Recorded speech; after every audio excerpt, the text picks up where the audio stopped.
Evening students, welcome to SRS IAS and law academy.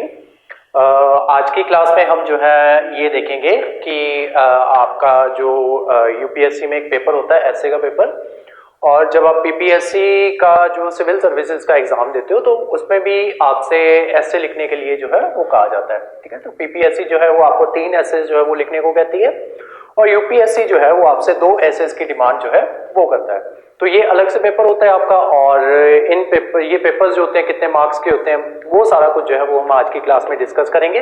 और उसी के साथ साथ जो पीपीएससी जो अपना जुडिशरी का एग्जाम निकालता है या फिर यूपीएससी अपना असिस्टेंट कमांडेंट का एग्जाम निकालता है या फिर कुछ और एग्जाम्स भी होते हैं जहां पे आपको ऐसे जो है वो लिखना होता है। और जब आप ऐसे लिखते हो तो उसमें बताया जाता है कि आपका ऐसे जो है वो इतने मार्क्स का होगा और आपको इतने वर्ड्स के अंदर अंदर जो है अपना ऐसे जो है उसको लिखना है।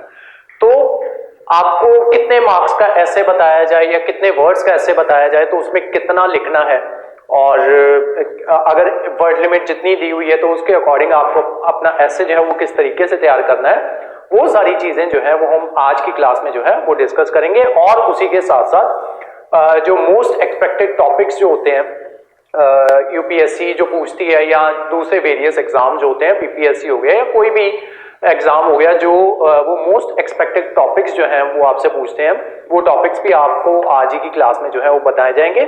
और उसके अलावा कि कोई भी ऐसे अगर आपको आ जाए तो उसको किस तरीके से लिखना है और उसकी ब्रेनस्टॉर्मिंग जो है वो किस तरीके से करनी है, या अपना ऐसे जो है उसकी स्ट्रक्चरिंग आपकी किस तरीके की होनी चाहिए, या आपको आपका ऐसे जो है उसको किस तरीके से फ्रेम करना है, वो सारी चीजें जो है वो हम आज की क्लास में जो है वो देखने वाले हैं। ठीक है, तो आज की आपकी जो क्लास रहने वाली है वो ऐसे राइटिंग की क्लास होगी।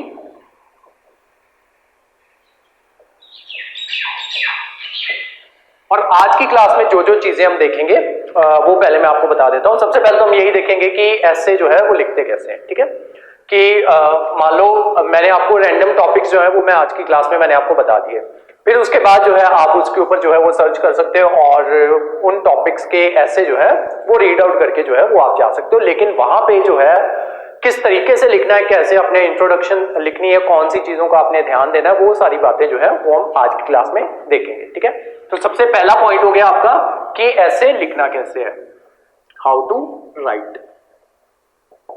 ठीक है, कि मान लो आपको टॉपिक भी पता है, आपने उस टॉपिक को तैयार भी कर लिया, लेकिन उसके बाद जो है आपने अपना ऐसे जो है वो किस तरीके से लिखना है वो आज की क्लास में जो है वो आपको बताया जाएगा।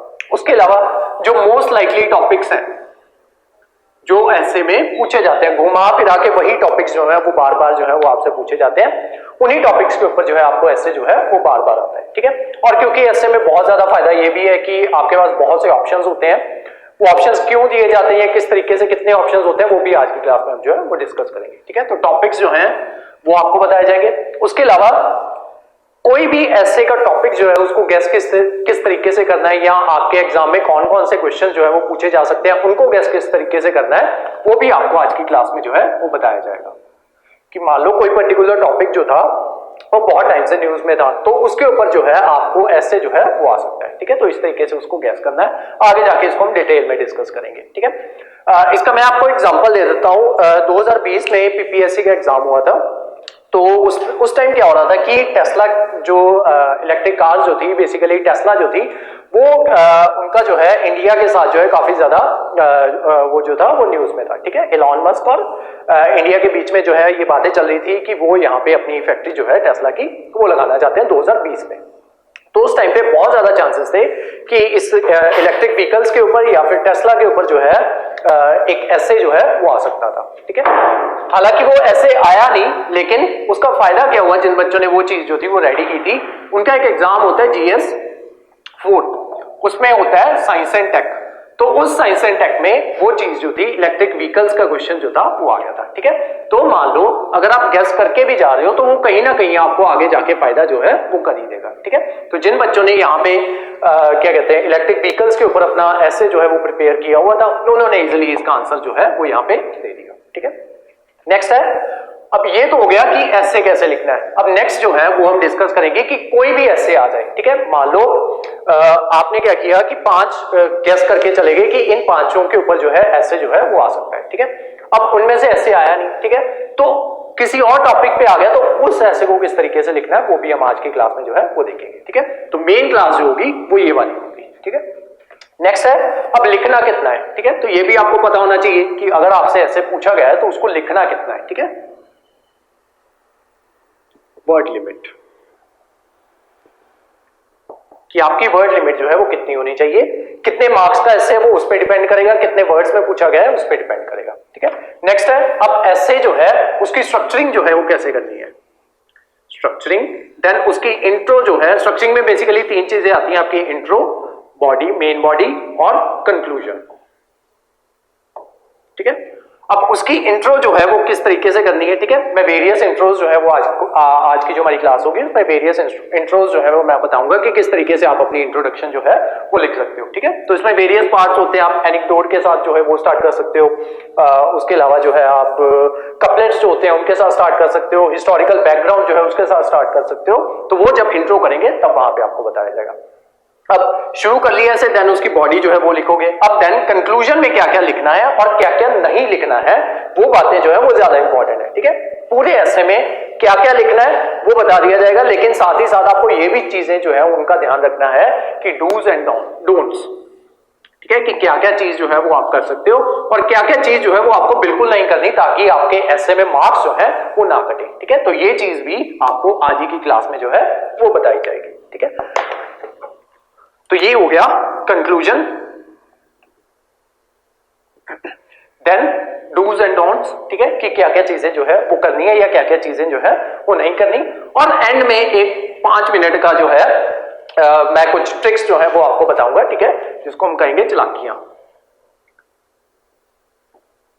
कि आप ऐसा क्या कर सकते हो कि जो आपका एग्जामिनर जो है वो आपको as compare to other students जो है वो आपको ज्यादा मार्क्स जो है वो दे। ठीक है, तो कुछ ट्रिक्स होती हैं। ठीक है, बिल्कुल जब क्लास बिल्कुल खत्म होने वाली होगी तो वो ट्रिक्स जो है वो मैं आपको एंड में बताऊंगा। ठीक है, उससे पहले ये सारी चीजें जो है जो मैंने अभी आपको बताई, ये सारी चीजें जो है वो डिस्कस करेंगे। ठीक है, अब सबसे पहले आते हैं कि पहली बात तो ये है कि ऐसे आपको लिखना क्यों है। ठीक है, तो उसका सिंपल सा रीजन है कि जो आपका ये है क्या कहते हैं, यूपीएससी जो है वो आपसे ये जो है क्या कहते हैं 250 मार्क्स का उनका पेपर होता है, और उसमें आपको 2 एसेस जो है वो लिखने होते हैं। ठीक है, तो बेसिकली ऐसे क्यों लिखना है, ये जो 250 मार्क्स जो है इनमें से कुछ मार्क्स जो है या बाकी लोगों से ज्यादा मार्क्स जो है वो हम ले सकें। ठीक है, तो इतना तो हमें क्लियर है कि हाँ ऐसे लिखना है, और क्यों लिखना है इतना भी पता है। ठीक है, अब बात आती है कि लिखना कितना है, कि कितने वर्ड्स में पूछा गया है तो कितना ऐसे जो है वो लिखना है। ठीक है, तो उस पे आते हैं।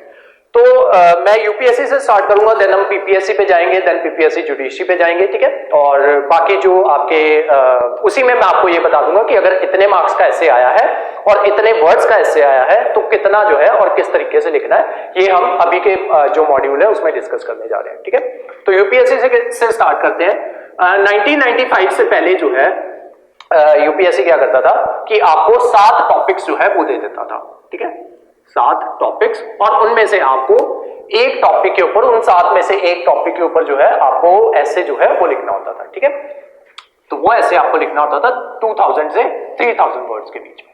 ठीक है, तो ये ऐसे जो है ये प्री 1995 के आसपास। ठीक है, देन उसके बाद धीरे धीरे उन्होंने क्या किया, 1996 या 1997 में उन्होंने क्या किया कि टॉपिक्स जो थे वो 6 टॉपिक्स जो है वो देने लग गए, और आपको कह दिया कि एक ऐसे जो है आपको वो लिखना है। ठीक है, देन टाइम आगे बढ़ा तो उन्होंने बोला कि हम 12 टॉपिक्स देते हैं, और उसके ऊपर आपको 2 ऐसे जो है, कोई भी 2 टॉपिक्स उठाओ और उनके ऊपर जो है वो आपको 2 ऐसे लिखने हैं। इस बार कह दिया कि 1000 से 1200 वर्ड्स के बीच में आपको ऐसे जो है वो लिखना है। ठीक है, नेक्स्ट जब आगे बढ़ा टाइम, धीरे धीरे क्या हुआ, ये टॉपिक्स जो है वो 10 टॉपिक हो गए और कह दिया गया कि 2 ऐसे लिखो। धीरे धीरे ये 8 टॉपिक हो गए और 2 ऐसे लिखने के लिए कह दिया गया। ठीक है, 2020 तक जो था, आते आते इन्होंने क्या कर दिया, बाद में इसकी डिवीजन कर दी कि 4-4 के सेट जो है वो दे दिया जाता था, और कह दिया जाता था कि इस 4 में से एक ऐसे लिखना है और इस 4 के सेट में से एक ऐसे जो है वो लिखना है। ठीक है, तो ये सारा चला आपका 2020 के आसपास। नहीं, इसके बाद क्या हुआ कि ये चार जो ऐसे होते थे ये आपके जीएस से रिलेटेड होते थे। ठीक है, मतलब जो आपके जनरल नॉलेज के जितने भी सब्जेक्ट्स होते हैं, जैसे आपका इकोनॉमी हो गया, साइंस एंड टेक्नोलॉजी हो गया, और हिस्ट्री हो गया, या फिर ज्योग्राफी हो गया, ये ऐसे टॉपिक, सोशल इश्यूज हो गया, ऐसे टॉपिक्स में से ऐसे जो है ये बांट दिया जाता था, चार चार के ऐसे टॉपिक्स बांट दिए जाते थे और उसमें से आपको ऐसे जो है वो पूछा जाता था। देन उसके बाद क्या हुआ, 2004 या 4 और 5 के आसपास इन्होंने क्या किया, ये जो टॉपिक्स होते थे ना ये होते थे एनालिटिकल टॉपिक्स, ठीक है, इनको एनालिटिकल टॉपिक्स कहा जाता है। उन्होंने यहाँ पे 2004-5 में क्या किया, टॉपिक्स 4-4 ही रखे, ठीक है। ये जो चार टॉपिक्स आते थे ये एनालिटिकल रखे कि आपको एनालाइज करना है, या नॉर्मल जीएस वाले टॉपिक रखे, और ये जो 4 टॉपिक्स होते थे ये इमेजिनरी टॉपिक्स जो है वो होते थे, ठीक है, जिसको एब्स्ट्रैक्ट भी कह दिया जाता है या जिसको फिलोसॉफिकल एसेज भी कह दिया जाता है, ठीक है। तो ये जो 4 एसेज जो थे वो इस तरीके से पूछते थे। देन धीरे धीरे आगे टाइम बढ़ा, सेम यही जो था आपका पैटर्न जो था वो चलता रहा। देन 2020 आया, 2020 तक जो था ये सेम पैटर्न जो है वो फॉलो किया गया। 2021 में क्या कर दिया उन्होंने, 2021 में इन्होंने क्या कर दिया, टॉपिक्स 4 ही दिए, ठीक है, 4 टॉपिक्स ही दिए। इस बार क्या किया, ये 4 टॉपिक्स जो थे ये भी इमेजिनरी टॉपिक्स थे, यानी कि फिलोसॉफिकल टॉपिक्स, और ये भी जो थे ये भी फिलोसॉफिकल टॉपिक्स जो थे ये थे, ठीक है। और यही ट्रेंड दोबारा फॉलो हुआ 2022 में, ठीक है। यहां तक आप क्या कर लेते थे, यहां तक जब चारों के चारों 8 टॉपिक्स जो थे वो जीएस से आते थे, यहां पे गेस करना जो है वो इजी हो जाता था, ठीक है। जो ये इमेजिनरी टॉपिक्स आने लगे इसमें गेस करना जो है वो इजी नहीं होता, आपको कोई भी कपलेट जो है वो उठा के दे दिया जाता है या कोई भी इडियम जो है वो दे दिया जाता है और उसके ऊपर आपको बोला जाता है कि वो जो है आपको ऐसे जो है वो लिखना है, ठीक है। तो ये एब्स्ट्रैक्ट वाले ऐसे हमें किस तरीके से लिखने हैं, ठीक है, या कोई भी ऐसे आ जाए वो किस तरीके से लिखना है वो हम आज की क्लास में ये भी देखेंगे, ठीक है। तो हमारा सेकंड लास्ट टॉपिक जो होगा वो यही होगा कि ये जो आपके एब्स्ट्रैक्ट एसेज आते हैं या इमेजिनरी एसेज जो है ये आते हैं, इनको किस तरीके से जो है वो आपको लिखना होता है, ठीक है। तो इतना क्लियर हो गया कि ये जो है इतने टॉपिक्स आते हैं और आपको 1000 से 1200 वर्ड्स के बीच में जो है वो लिखना होता है। 250 मार्क्स का पेपर होता है और 2 एसेज जो है वो लिखने होते हैं, यानी कि एक ऐसे 125 मार्क्स का, ठीक है। अब यहाँ पे आपको क्या बोला गया है कि 1000 से 1200 वर्ड्स के बीच में लिखना है, ठीक है। अब इसकी आंसर शीट जो है वो किस तरीके से होती है वो देखते हैं। यूपीएससी का बता रहा हूं, अभी आता हूं थोड़ी देर में पीपीएससी पे। तो यूपीएससी में जो आपको शीट आती है ना वो इस तरीके की आती है, ठीक है। यहां पे मार्जिन बना होता है, यहां पे भी एक मार्जिन बना होता है, यहां पे आपका ऑप्शंस जो है ऐसे के 4 ऑप्शंस जो है वो लिखे होते हैं, उनमें से आपको कोई एक ऑप्शन उठा के यहां पे लिखना जो है वो स्टार्ट कर देना होता है, ठीक है। देन नेक्स्ट पेज आता है, ऐसे ही 10-12 पेजेस जो है वो आगे खाली छोड़ दिए जाते हैं, वो आपके लिखने के लिए होते हैं, ठीक है। अब यहाँ पे कॉमन फंडा जो है वो आपको ये अपनाना है कि 1000 वर्ड्स लिखा है और 1000 से 1200 के बीच में लिखा है, आपको कोशिश करनी है कि आपको एटलीस्ट 1300 वर्ड्स जो है वो लिख के आने हैं। पहली बात ये, ठीक है, 1300 एग्जैक्ट ना लिखो, 1250 लिख दो, मतलब जितना उन्होंने बोला है उससे थोड़ा सा ज्यादा जो है वो लिख के आओ, ठीक है। ये हो गया एक बात। अब यहां पे क्या होगा कि आप ये 1300 वर्ड्स तो जो है ये काउंट करने बैठोगे नहीं, ठीक है, या 1200 वर्ड्स जो है वो काउंट करने बैठोगे नहीं। यहां पे एक रूल होता है कि हमेशा ये माना जाता है कि जो आप एक पेज में लिखते हो ना वो आप लिखते हो 100 वर्ड्स के इक्विवेलेंट, 100 वर्ड्स के इक्विवेलेंट जो है वो आप लिखते हो, ठीक है। जो एग्जाम्स जो चेक करते हैं ना उनको भी यही फिलॉसफी होती है कि जितना पेजेस फिल किए हैं मतलब पर पेज बनते हैं आपके 100 वर्ड्स, ठीक है। तो अगर आपने 10 पेजेस जो है वो लिखे हैं तो दैट मींस कि आपने 1000 वर्ड जो है वो लिखने हैं, ठीक है। 12 पेजेस लिखे हैं तो दैट मींस आपने 1200 वर्ड जो है वो लिखने हैं, ठीक है। बार-बार वर्ड जो है उनको काउंट करने की जरूरत नहीं होती, जितना बोला है 1200 बोला है तो 12 पेजेस जो है वो फिल कराओ, ठीक है। और कोशिश करो कि 12.5 पेजेस जो है वो फिल करके आओ, ठीक है, ताकि एग्जामिनर को लगे कि हाँ इसको जितना बोला गया था उतना उसने लिख दिया, ठीक है। तो ये रहा सारा आपका यूपीएससी में किस तरीके से होता है, और उनकी शीट जो होती है वो ऐसे होती है, ठीक है, लंबाई में होती है। अब नेक्स्ट आते हैं पीपीएससी, और ये ऐसे आपको 3 घंटे के अंदर अंदर लिखना होता है, ठीक है। दोनों ऐसे 3 आवर की ड्यूरेशन होती है, उसके अंदर आपको फिनिश करने होते हैं और बहुत इजीली फिनिश हो जाते हैं। बाकी के जो जीएस के क्वेश्चंस होते हैं, भले ही वो पीपीएससी के क्वेश्चंस हो या फिर आपके यूपीएससी के क्वेश्चन हो, वो जीएस के क्वेश्चंस जो कई बार मोस्ट ऑफ द टाइम जो है वो ऐसा होता है कि आप सारे क्वेश्चन जो है वो नहीं लिख पाते, ठीक है। लेकिन ऐसे और जो लैंग्वेज के पेपर आते हैं, भले वो इंग्लिश लैंग्वेज का पेपर हो या हिंदी लैंग्वेज का या पंजाबी लैंग्वेज का पेपर हो, वो टाइमली फिनिश जो है वो इजीली हो जाते हैं, ठीक है। तो ये तो थी यूपीएससी की स्टोरी। अब आते हैं पीपीएससी सिविल्स, ठीक है। इसमें आपको 3 बार जो है वो ऐसे लिखने के लिए कहा जाता है, ठीक है। सबसे पहली बार आपको कहा जाता है एस्से के पेपर में, ठीक है। एस्से का आपका पेपर होता है 150 मार्क्स का, ठीक है। तो इसमें आपको कहा जाता है कि 3 एस्से जो है वो आपको लिखने हैं 3 घंटे में, और 150 मार्क्स का टोटल पेपर है, तो यानी कि एक जो आपका एस्से होगा वो 50 मार्क्स का होगा, ठीक है। और इसमें वर्ड लिमिट जो आपको दी जाती है वो 800 वर्ड्स की दी जाती है, ठीक है। अब इसकी आंसर शीट कैसी होती है, इसकी ऐसे होती है हॉरिजॉन्टल, ठीक है। यहां पे ऊपर आपका मार्जिन बना होता है, ठीक है। उस पे यहां पे ऐसे करके डॉट से पीपीएससी जो है वो लिखा होता है, पीपीएससी, ठीक है। जो यूपीएससी वाला था उसमें यहां पे ऐसे मार्जिन होते हैं, ठीक है। यहां पे यूपीएससी लिखा होता है, यहां पे लिखा होता है मार्क्स, यहां पे एग्जामिनर जो है वो मार्क्स देगा, ठीक है। तो ये होती है आपकी शीट, कोई भी मार्जिन जो है वो नहीं बना होता, ठीक है। तो यहां पे आपको कोशिश करनी है कि मार्जिन, अगर आपको स्केल ले जाने दिया जाता है, ठीक है। 2015 और 18 का एग्जाम जो है वो मैंने दिया था, तो उसमें जो है स्केल जो है वो ले जाने दे रहे थे। 2020 का एग्जाम जब मैंने दिया तो वहां पे स्केल जो है वो ले जाने नहीं देते, ठीक है। तो क्या करो, यहाँ पे जब स्केल ले जाने नहीं दे रहे तो इतनी सी शीट जो होती है ना उसको फोल्ड कर दिया करो, ठीक है। तो ऑटोमेटिकली आपका मार्जिन जो है वो बन जाता है। इधर से भी आपने ऐसे ही करना है, ठीक है। तो ऐसे कर दो और आपका मार्जिन जो है वो बन जाएगा, इसके बीच में लिखना है आपने, ठीक है। और वो किस तरीके से लिखना है वो भी आगे आपको बताऊंगा, ठीक है। तो पहली बात तो यहाँ पे आपसे 3 ऐसे जो है वो पूछ लिए, यहाँ पे आपको 12 टॉपिक्स जो है वो दिए जाते हैं। 12 टॉपिक्स में आपको कह दिया जाता है कि इसमें से जो है कोई 3 ऐसे जो है वो लिख दो, ठीक है। इसमें 1 या 2 टॉपिक्स ऐसे होते हैं जो फिलोसॉफिकल होते हैं, अदरवाइज बाकी सारे टॉपिक्स जो होते हैं वो जीएस बेस्ड होते हैं, ठीक है। जैसे आपका सोशल इश्यूज आ गया जो मैंने अभी आपको बताया, ठीक है। सोशल इश्यूज, और या फिर हिस्ट्री के ऊपर पूछ लिया जाएगा, किसी जो फ्रीडम फाइटर है उनके ऊपर पूछ लिया जाएगा, या फिर मोस्टली जो एसेज होते हैं वो या तो सोशल इश्यूज के ऊपर होते हैं या फिर आपके एनवायरनमेंट के बेसिस पे होते हैं, या फिर इकोनॉमी से रिलेटेड एसेज जो हैं वो होते हैं। वो भी आगे जाके मैं आपको टॉपिक जो है वो लिखवा देता हूं, ठीक है। तो सबसे पहले यहाँ पे 3 घंटे में ये पूरा करना होता है और ये भी बहुत इजीली पूरा हो जाता है, ठीक है। तो 800 वर्ड्स बोला है तो कोशिश करो 8.5 शीट्स जो है वो फिल कर दो, ठीक है। यहाँ पे भी सेम लॉजिक चलता है, एक पेज का 100 वर्ड्स मतलब एक पेज मतलब 100 वर्ड्स, ठीक है। तो 8 पेज तो फिल करने ही करने हैं, कोशिश करो 8.5 से अगर 9 भी फिल कर सको तो कर दो, ठीक है। तो ये हो गया ऐसे का, ठीक है। और पीपीएससी में लिख के ले लो, पेजेस के अकॉर्डिंग ही मार्क्स मिलते हैं, ठीक है।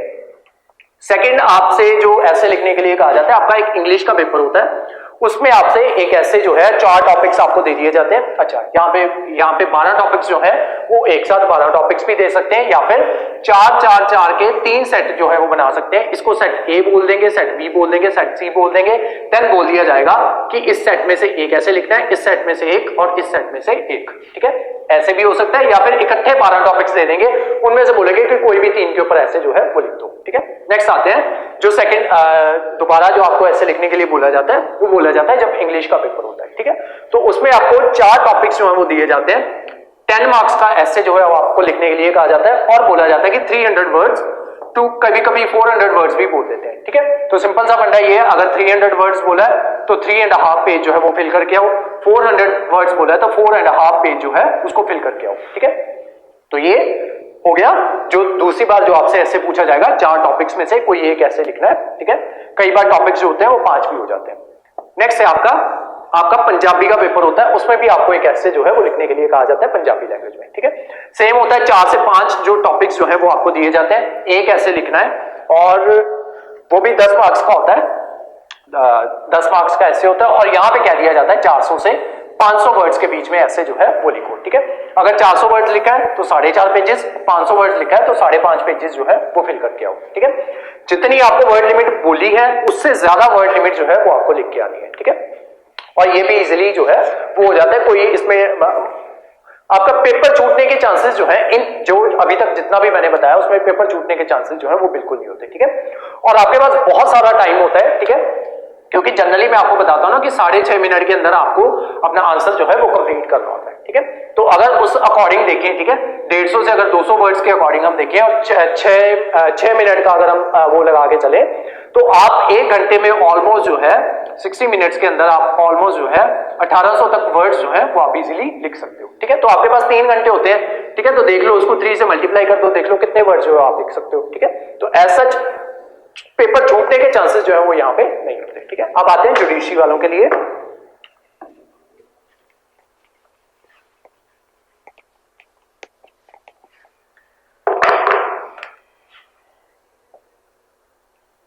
आपको जो है इंग्लिश और पंजाबी आपका पेपर होता है, उसमें आपको ऐसे जो है वो लिखने के लिए कहा जाता है। ठीक है, 5 टॉपिक्स आपको दिए जाते हैं, 5 में से किसी एक के ऊपर आपको ऐसे जो है वो लिखना होता है। 1000 वर्ड्स की आपकी लिमिट होती है। ठीक है, 1000 वर्ड्स मतलब 10 पेजेस, 10 नहीं 10.5 पेजेस। ठीक है, कोशिश करो 10 से 11 पेजेस जो है वो लिख दो, और ये 100 मार्क्स का होता है। ठीक है, 100 मार्क्स का होता है, और ये मार्क्स भी आपको, मैं इसी वजह से कह रहा हूं कि आप ऐसे जो है वो ज्यादा लिखना है, क्योंकि बाद में जब हम अपनी शीट्स वगैरह जो है वो निकलवाते हैं ना, तो मोस्टली यही देखा गया है कि अगर किसी बच्चे ने मान लो 100 मार्क्स का वो था, ठीक है, तो उन्होंने क्या किया कि एक शीट को 10 मार्क्स जो है वो एलोकेट कर देते हैं। ठीक है, तो इन्होंने क्या डिसाइड किया होता है कि जिस बच्चे ने 10 से 11 पेजेस जो है वो लिखे होंगे, उसको 7 से 8 मार्क्स जो है वो, सॉरी 70 to 80 मार्क्स जो है वो दे देते हैं। ठीक है, या 70 to 60 मार्क्स, 60 to 70 मार्क्स जो है वो हाईएस्ट रखने हैं, और उतने मार्क्स जो है वो दे देने जिसने सबसे ज्यादा जो है वो लिखा होगा। ठीक है, और जिन बच्चों ने कम लिखा होता है, मान लो किसी ने 5 पेज जो है वो लिखे हैं, ठीक है, तो उसको उसके अकॉर्डिंग 40 से 50 मार्क्स जो है वो दे दिए जाते हैं। ठीक है, तो बहुत सी आंसर शीट जो है वो मैंने देखी हुई है, मैं इस वजह से आपको कह रहा हूं कि जितनी वर्ड लिमिट दी है उससे थोड़ा ज्यादा जो है वो लिखो। ठीक है, तो ये हो गया आपका कि जुडिशरी के पेपर में एक इंग्लिश में आपसे ऐसे पूछा जाएगा 1000 वर्ड्स में, और जो एक पंजाबी का पेपर होगा उसमें आपसे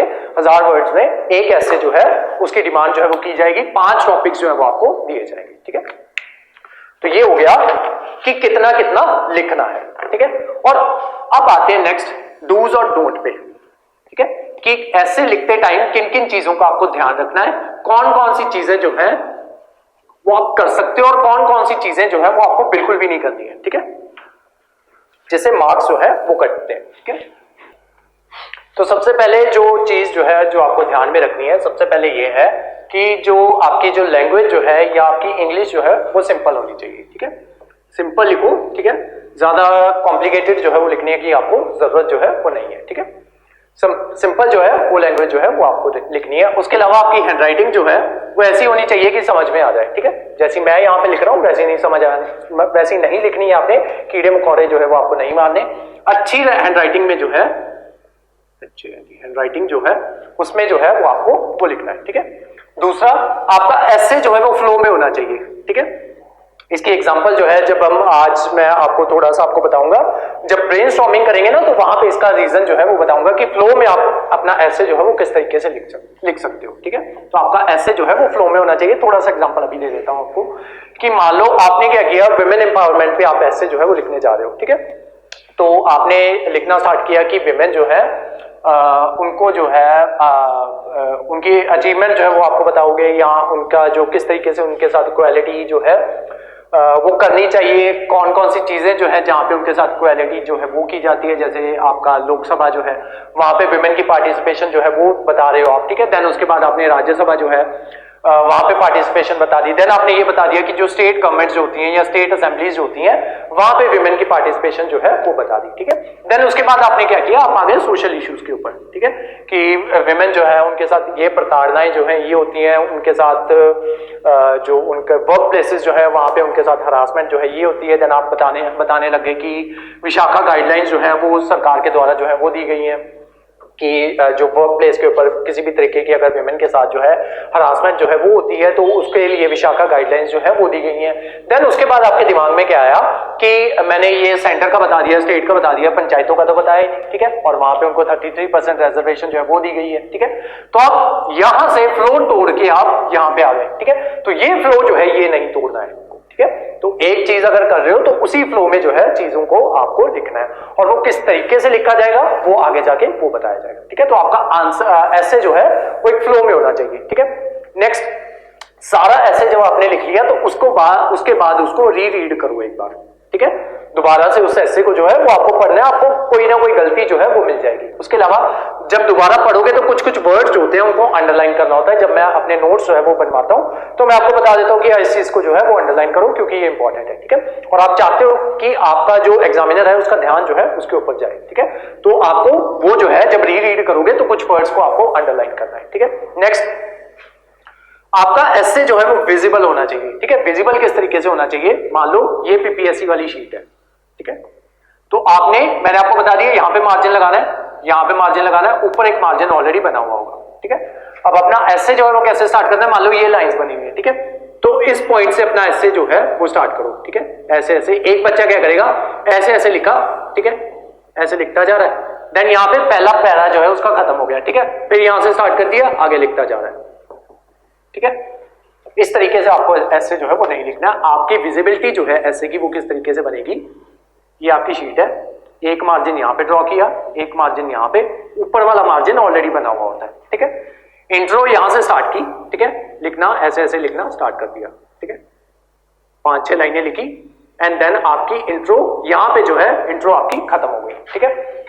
यहीं से एक लाइन जो है वो खाली छोड़ दो, ठीक है। नेक्स्ट लाइन में इसी के नीचे जहां से ये इंट्रो स्टार्ट की थी ना, उसी के नीचे यहां से लिखना जो है वो स्टार्ट कर दो। एक चीज आप ऐसे कर सकते हो, या फिर एक लाइन छोड़ के यहां से लिखना जो है वो स्टार्ट कर दो, ठीक है। वो आप वहां पे देख लेना कि कहां पे आपकी लाइन जो है वो फिनिश हो रही है। अगर यहां पे हो रही है तो फिर कोई बात नहीं, वहां से लिख दो।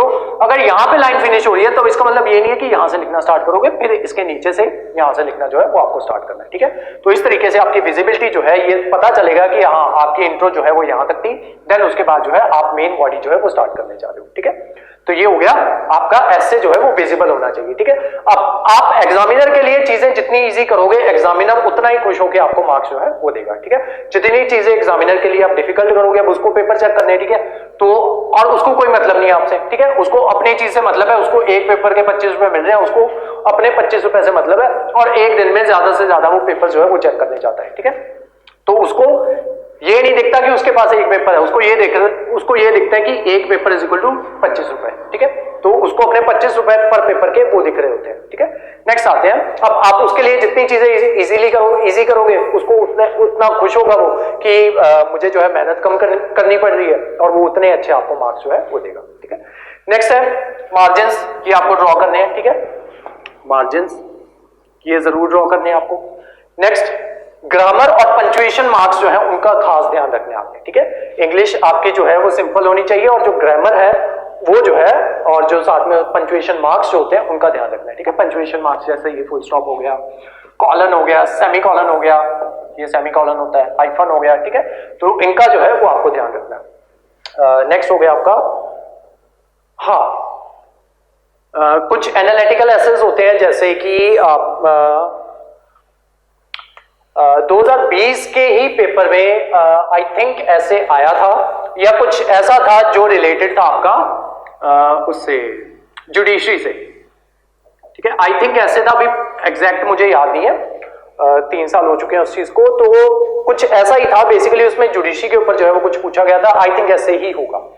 तो उसमें उसी साल क्या हुआ था, उसी साल ना एक रिपोर्ट आई थी कि जो आपके ये जो है इतने केसेस जो है वो पेंडिंग है सुप्रीम कोर्ट में, इतने केसेस जो है वो ऑल ओवर इंडिया के जो हाई कोर्ट जो है वहां पे पेंडिंग है, इतने नंबर ऑफ जजेस जो है वो है, और इतने नंबर ऑफ जजेस जो है वो सुप्रीम कोर्ट और हाई कोर्ट जो है वहां पे चाहिए। तो वो सारा डेटा जो था वो उस रिपोर्ट में आया था, ठीक है।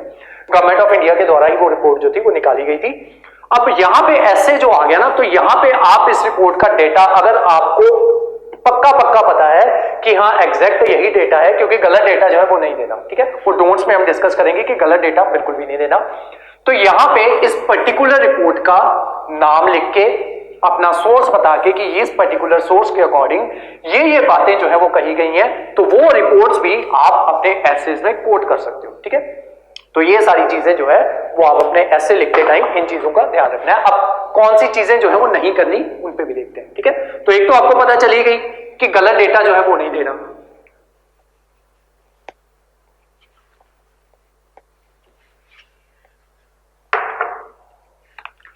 अब मान लो हाइपोथेटिकली क्या है कि आपको जो है डेटा पता है लेकिन आपको उसका सोर्स नहीं याद, ठीक है।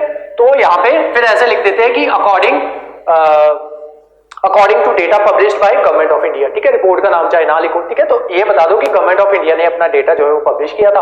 अगर रिपोर्ट का नाम याद है तो बता दो कि इस रिपोर्ट में पब्लिश किया था, ठीक है, और उस रिपोर्ट में ये बातें जो है वो सामने आई हैं, ठीक है, तो वो उस तरीके से लिख दो।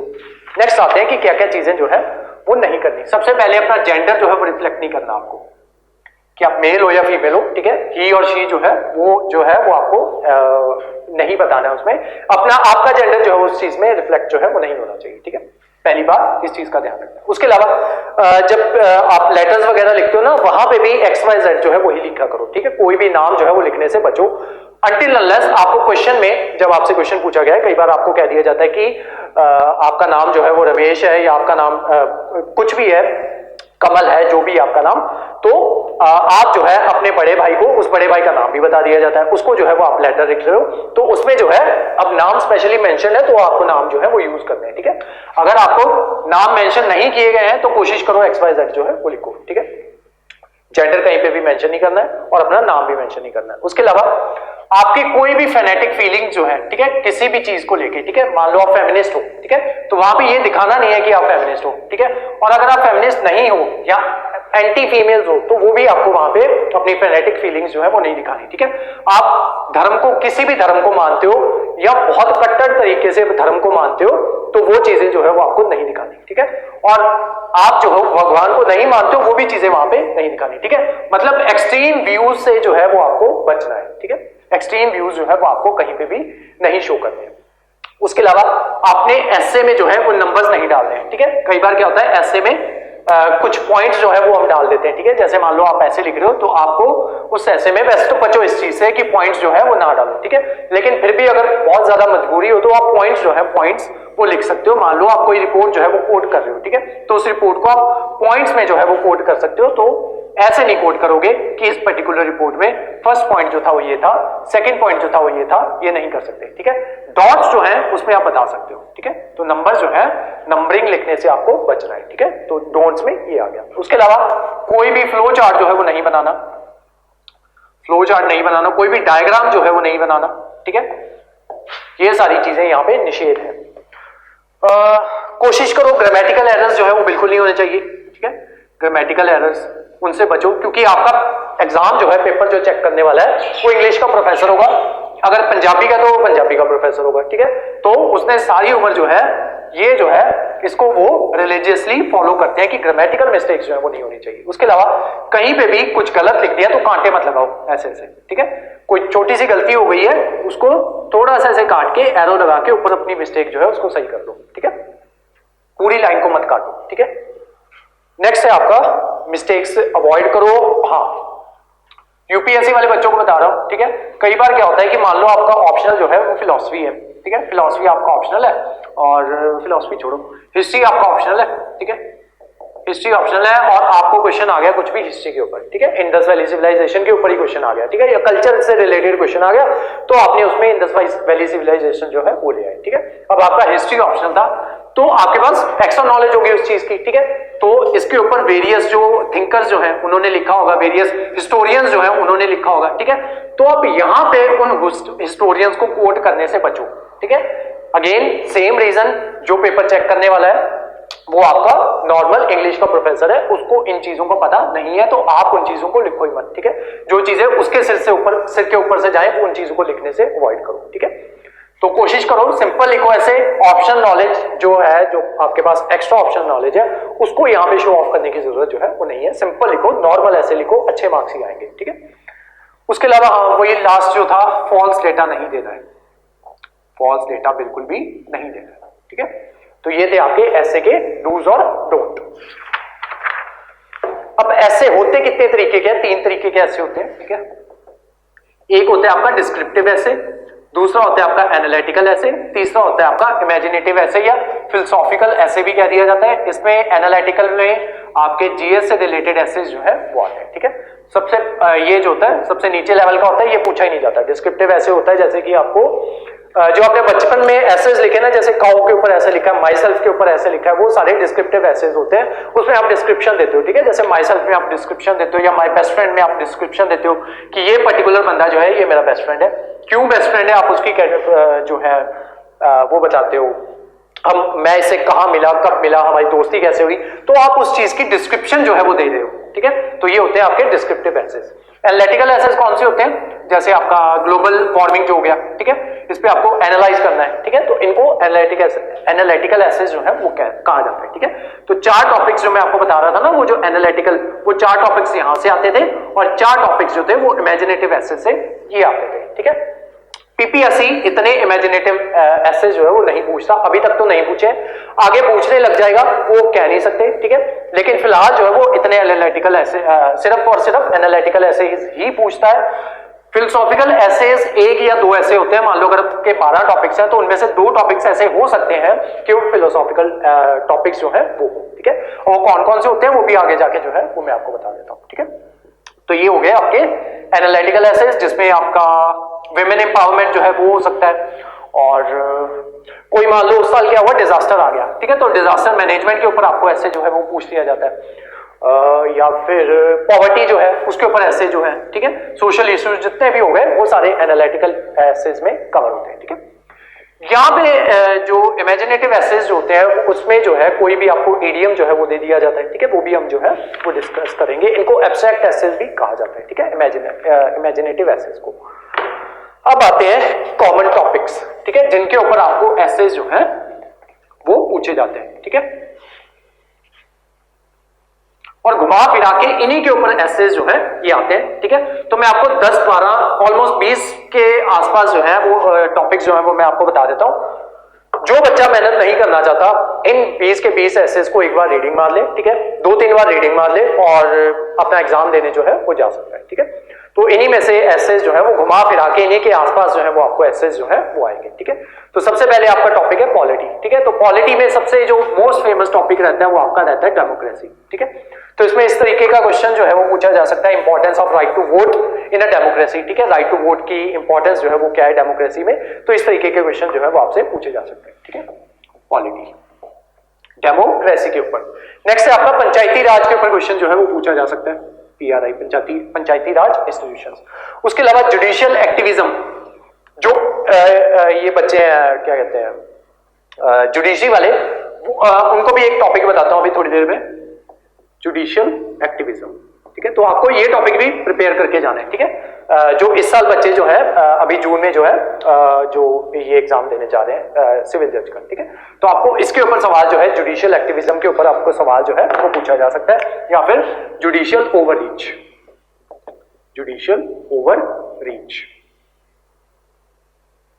इन इंडिया, ठीक है। तो ये टॉपिक जो है एक ये आपका बनता है।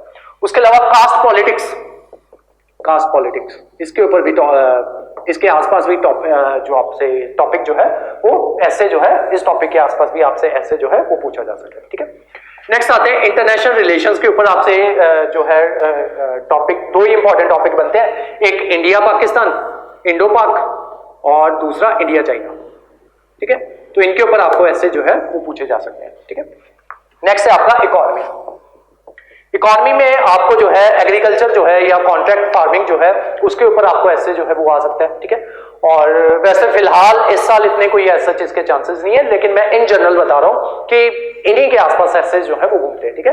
तो एग्रीकल्चर के ऊपर या कॉन्ट्रैक्ट फार्मिंग के ऊपर आपको ऐसे पूछा जा सकता है, या फिर एलपीजीज, ठीक है, एलपीजी रिफॉर्म्स जो हुए हैं उनके ऊपर ऐसे पूछा जा सकता है, या फिर सिर्फ और सिर्फ ग्लोबलाइजेशन के ऊपर आपको ऐसे जो है वो पूछा जा सकता है, ठीक है। तो ये 3 मेन टॉपिक्स होते हैं इकोनॉमी के, इन्हीं के आसपास ऐसे जो है वो घूमते हैं, ठीक है।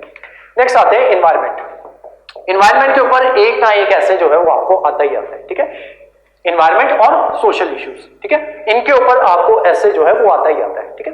तो एनवायरमेंट में आपके कौन कौन से टॉपिक्स जो है वो बन जाते हैं, जैसे क्लाइमेट चेंज हो गया, ठीक है, क्लाइमेट चेंज। इस साल क्या हुआ है कि पिछले 10 साल में सबसे ज्यादा ठंडा जो आपका अप्रैल का महीना जो है वो इस साल रहा है, ठीक है। अब से 10 साल पहले अप्रैल का मंथ जो था वो ठंडा था, इस साल ऐसा हुआ है कि 10 साल बाद कि अप्रैल का मंथ जो है वो बहुत ज्यादा ठंडा रहा है। तो उस वजह से ये क्यों हो रहा है, क्लाइमेट चेंज की वजह से हो रहा है, ठीक है। और सभी जो है वो इस चीज को डिस्कस कर रहे हैं। और इससे पिछले साल क्या हुआ था, हीट वेव्स जो थी वो बहुत ज्यादा आई थी, ठीक है। हीट डोम के ऊपर हमने जो है न्यूज जो है वो भी बनाई थी, हीट वेव्स के ऊपर हमने न्यूज जो है वो भी बनाई थी, ठीक है। तो हीट वेव्स भी आई है, वो किस वजह से आई है? क्लाइमेट चेंज की वजह से, ठीक है। तो ये सारे रीजंस बन जाते हैं। अब ये मोस्ट इंपॉर्टेंट टॉपिक है आपका कि क्लाइमेट चेंज के ऊपर इस साल जून में सवाल जो है वो आपसे पूछा जा सकता है। अभी मई पड़ा है, मई के बाद जून आना है, मई में भी बहुत कुछ हो सकता है और हो सकता है हमारा जो ये है मॉनसून जो है वो बहुत ज्यादा डिले हो जाए, हो सकता है मॉनसून जो है बहुत ज्यादा अर्ली हो जाए। वो भी क्यों होगा? क्लाइमेट चेंज की वजह से होगा। इस वजह से अभी जो बच्चे एग्जाम देने जा रहे हैं, क्लाइमेट चेंज के ऊपर अपना टॉपिक जो है प्रिपेयर करके जाओ, ठीक है। ओवरऑल क्लाइमेट चेंज को प्रिपेयर कर लो, ठीक है। क्लाइमेट चेंज हो गया। नेक्स्ट टॉपिक है आपका वाटर स्कार्सिटी। वाटर स्कार्सिटी, ठीक है। हाइपोथेटिकली मान लो कि जो है बारिशें जो है वो नहीं होती, ठीक है, या कम होती है बारिश, ठीक है। तो उस वजह से क्या होगा? वाटर स्कार्सिटी होगी और ऑल ओवर इंडिया में होगी, ठीक है। क्योंकि हम जो ज्यादातर जो हम निर्भर रहते हैं खेती के लिए, वो नदियों के ऊपर निर्भर रहते हैं, ठीक है। और नदियां जो है उनमें पानी तभी आएगा जब बारिश होगी, ठीक है। तो उस वजह से क्या कहते हैं, वाटर स्कार्सिटी जो है वो आपका इंपॉर्टेंट टॉपिक जो है वो बन जाता है, ठीक है। तो मान लो हाइपोथेटिकली आपका एग्जाम जुलाई या फिर अगस्त में या फिर सितंबर में जो है वो शिफ्ट हो जाता है, ठीक है। तो उस वजह से उस टाइम पे ये इशू जो है वो बहुत ज्यादा न्यूज में होता है। तो उस टाइम पे इसके ऊपर आपसे सवाल जो है वो पूछा जा सकता है, ठीक है। अभी जो एग्जाम जून में हो रहा है, क्लाइमेट चेंज पे फोकस करो, ठीक है, इस पे आपको सवाल आएगा। और उसके अलावा पीपीएससी जुडिशरी वाले बच्चों के लिए एक टॉपिक और बता रहा हूं आपको, women in judiciary. Women in judiciary, इसके ऊपर रिसेंटली एक रिपोर्ट आई है विमेन इन जुडिशरी के ऊपर, ठीक है। उस रिपोर्ट को देखो, ये मोस्ट आपका एक्सपेक्टेड टॉपिक है इस बार एसए का, ठीक है। तो इसके ऊपर एसए आ सकता है। 3 टॉपिक्स बताए मैंने आपको, एक ये, दूसरा ये जुडिशियल एक्टिविज्म, तीसरा ये क्लाइमेट चेंज, ठीक है। तो इन तीनों टॉपिक्स को जरूर करके जाओ। नेक्स्ट है एनवायरमेंट में ही पॉल्यूशन। इसके ऊपर टॉपिक क्वेश्चन जो है वो आपको पूछा जा सकता है। पॉल्यूशन के साथ साथ पॉपुलेशन, ये भी मोस्ट इंपॉर्टेंट टॉपिक है जो जनरली पूछे जाते हैं, ठीक है। नेक्स्ट है आपका रीन्यूएबल एनर्जी रिसोर्सेज, ठीक है। तो इनके ऊपर आपको ऐसे जो है वो आ सकता है। सस्टेनेबल डेवलपमेंट, ठीक है, इनके आसपास ऐसे जो है वो घूमते हैं। और ग्लोबल वार्मिंग, ठीक है। तो क्लाइमेट चेंज के साथ साथ ग्लोबल वार्मिंग, ठीक है। तो ये सारे आपके टॉपिक्स बनते हैं एनवायरमेंट के, ठीक है। नेक्स्ट आते हैं सोशियोलॉजी या सोशल इश्यूज के ऊपर जो है वो जो टॉपिक्स पूछे जाते हैं। सबसे पहले आपको डिस्क्रिमिनेशन के ऊपर टॉपिक जो है वो पूछा जा सकता है। तो अब डिस्क्रिमिनेशन कौन कौन सी हो सकती है? जेंडर डिस्क्रिमिनेशन, ठीक है, या फिर पैसे मनी के बेसिस पे, इकोनॉमी के बेसिस के ऊपर डिस्क्रिमिनेशन, ठीक है, या फिर कास्ट के बेस पे डिस्क्रिमिनेशन, ठीक है। तो ये डिस्क्रिमिनेशन के ऊपर टॉपिक जो है ये एक रेडी करके रखो अपने। उसके अलावा पॉवर्टी, ठीक है, इसके ऊपर साल में एक आध रिपोर्ट जो है वो आई जाती है, ठीक है, पॉवर्टी के ऊपर। तो इस वजह से ये टॉपिक जो होता है ये हमेशा न्यूज में रहता है और इस वजह से ये मोस्ट फेवरेट टॉपिक होता है जो जनरल टॉपिक्स होते हैं आपके, ठीक है। उसके अलावा विमेन एम्पावरमेंट और एजुकेशन, ठीक है, इसके ऊपर आपको सवाल जो है वो पूछा जा सकता है एजुकेशन के साथ ही। अब इसका मतलब ये थोड़ी है कि डायरेक्ट एजुकेशन के ऊपर पूछेंगे। लिटरेसी रेट के ऊपर क्वेश्चन जो है ऐसे जो है वो पूछा जा सकता है। इलिटरेसी इन इंडिया, इसके ऊपर क्वेश्चन जो है वो पूछा जा सकता है, ठीक है। तो घुमा फिरा के आपको बात तो एजुकेशन पे लेके आनी है, ठीक है। तो इस वजह से मेन टॉपिक मैंने आपको बताया एजुकेशन, ठीक है। इनके आसपास भी टॉपिक जो है वो घूम सकते हैं, ठीक है। नेक्स्ट आते हैं टेररिज्म, ठीक है। तो इसके ऊपर सवाल जो है वो आपको पूछा जाता है। जनरली टेररिज्म के सवाल के ऊपर जो सवाल जो आपको आता है ना वो आता है आपका जब आप असिस्टेंट कमांडेंट का एग्जाम देते हो तो वहां पे आपको कैसे लिखना होता है, वहां पे आता है। और उसके अलावा आईपी के पेपर में भी आपको जो है इंटेलिजेंस ब्यूरो का पेपर होता है, उसमें भी आई थिंक आपको ऐसे जो है वो लिखना होता है, ठीक है। अभी मैं श्योर नहीं हूं, मुझे लगता है ऐसे इसमें शायद लिखना होता है, ठीक है। बाकी इसमें प्रेसी राइटिंग जो वो पक्का होती है, प्रेसी राइटिंग। नेक्स्ट आते हैं टॉपिक हमारा science and tech. Science and tech में आपको जो अभी करंट जो न्यूज में चल रहा है वो है आर्टिफिशियल इंटेलिजेंस, ठीक है। तो इसके ऊपर भी पीपीएससी सिविल जज वाले बच्चे जो है इसको भी प्रिपेयर करके जाए, ठीक है। तो ये 5 टॉपिक्स जो है ये प्रिपेयर करके जाओ, judicial activism, women in judiciary, AI, climate change और विमेन एम्पावरमेंट, ठीक है। तो ये टॉपिक्स जो है इनको रेडी करके जाओ। अब आते हैं फिलोसफिकल जो एसेज जो होते हैं वो किस तरीके के होते हैं, ठीक है। उनके मैं कुछ एग्जांपल जो है वो बता रहा हूं आपको। वो जो ऐसे आता है वो इस तरीके से आता है, ऐसे की हेडिंग्स बता रहा हूं। फर्स्ट ऐसे आपका a house is built by hands but a home is built by hearts, ठीक है। Next topic, those who do not learn from history are bound to repeat it. ठीक है, तो इस तरीके के एसेज जो है वो फिलोसॉफिकल एसेज होते हैं, इस तरीके के आपको ऐसे आते हैं। उसके अलावा no one can win alone but unity can. और एक लास्ट टॉपिक और है, the greatest sin is to think yourself weak. ठीक है, खुद को कमजोर समझना इस दुनिया का सबसे बड़ा पाप है। ठीक है, तो इस तरीके के एसेज जो है वो आपको आते हैं। उसके अलावा एक ट्रिक और होती है। ठीक है, कई बार क्या होता है कि एसेज जो है वो समझ में नहीं आते। ठीक है, कि कौन सा एसे जो है वो लिखना है, यूपीएससी वाले बच्चों के लिए बता रहा है, पीपीएससी वालों के लिए भी। ठीक है, जो सिविल्स के पेपर देते हैं जिनका स्पेशली ऐसे वाला पेपर जो है वो होता है। ठीक है, तो जब भी आप ऐसे देखते हो ना, मान लो आपके पास ऑप्शंस जो है वो बहुत कम है। ठीक है, मान लो 12 क्वेश्चंस दिए हैं तो उनमें से आपको 2 ही आते हैं। ठीक है, तो 2 तो ऐसे जो है वो आप लिख लोगे, तीसरे में आप फंस गए हो। ठीक है, तो बाकी के टॉपिक्स जो आपको समझ में नहीं आ रहे, तब क्या करो, साइड में ना आपको पंजाबी ट्रांसलेशन भी दी होती है सेम एसेज की। ठीक है, उनको पढ़ लो, वहां से हो सकता है कि आपको कुछ ना कुछ आइडिया जो है वो मिल जाए। ठीक है, सेम यूपीएससी वाले बच्चे जो होते हैं उनको हिंदी में ट्रांसलेशन जो है वो भी दी हुई होती है। ठीक है, तो फिलोसॉफिकल एसेज कई बार समझ में नहीं आते तो एक बार उनकी हिंदी ट्रांसलेशन जो है वो देख लिया करो। ठीक है, अब आते हैं कि ये तो हो गए एसेज जो मैंने आपको बता दिए। ठीक है, अब जो बच्चे मेहनत नहीं करना चाहते, ठीक है, जिनको ये है कि ठीक है बस पता चल जाए टॉपिक्स क्या क्या है, बाकी हम देख दूख के इधर उधर से वो पढ़ के रट्टा लगा के वो चली जाएंगे। ठीक है, तो उनके लिए क्लास जो थी वो यहीं तक थी। ठीक है, अब आते हैं कि कोई भी ऐसे जो है, ठीक है, अब एसेज को गैस किस तरीके से करना होता है। ठीक है, तो आई होप मैंने इसी के बीच बीच में आपको जो है थोड़ा आपको आइडिया जो है, थोड़े से अगर आप ऑब्जर्वर हो तो आप समझ गए होंगे कि ऐसे जो है उनको गैस किस तरीके से करते हैं, तो वो मैंने आपको इन्हीं बीच बीच में मैंने आपको बता दिया। ठीक है, अदरवाइज क्या करो कि पूरे साल जो है, अब क्योंकि एग्जाम्स दे रहे हो आप, ठीक है, तो आपको न्यूज जो है उसके ऊपर फोकस जो है वो रखना है। ठीक है, तो गैस करने का तरीका यही होता है कि जो टॉपिक आपके सिलेबस का पार्ट है या फिर आपके सिलेबस का पार्ट नहीं भी है, अगर वो पूरा साल न्यूज में है, जैसे कि 2020 हाँ 2019-20 के आसपास राफेल जो था वो सारा साल न्यूज में था। ठीक है, अब इसके ऊपर आपको ऐसे जो है, आप अगर आपको गैस करना हो तो एक्सपेंडिचर ऑन डिफेंस के ऊपर आपको ऐसे जो था वो आ सकता था 2020 के आसपास। ठीक है, कि डिफेंस के ऊपर हमारा कैसा एक्सपेंडिचर है। ठीक है, या डिफेंस के जो हमारे रिसोर्सेज जो है वो किस तरीके के हैं। ठीक है, beat human resources, beat other resources. ठीक है, तो उसके ऊपर आपको ऐसे जो था वो आ सकता था। ठीक है, तो इस तरीके से आपको ऐसे जो होते हैं वो गैस करने होते हैं कि जो चीज न्यूज में आ रही है, बहुत ज्यादा न्यूज में रही है, आप बार बार देख रहे हो कि ये चीज बार बार न्यूज में आ रही है, आप अपने आसपास वो चीजें जो है वो घटित होती देख रहे हो, आप आसपास के लोगों को देख रहे हो कि अच्छा वो लोग इस बारे में बात कर रहे हैं, मैंने भी ये न्यूज में सुना, 1 महीना पहले सुना, अभी तक वो न्यूज में चल रहा है, तो वो टॉपिक जो है वो ऑटोमेटिकली इंपॉर्टेंट जो है वो हो जाता है। ठीक है, जैसे ये गोदी मीडिया की बात जो है वो की जाती है। ठीक है, तो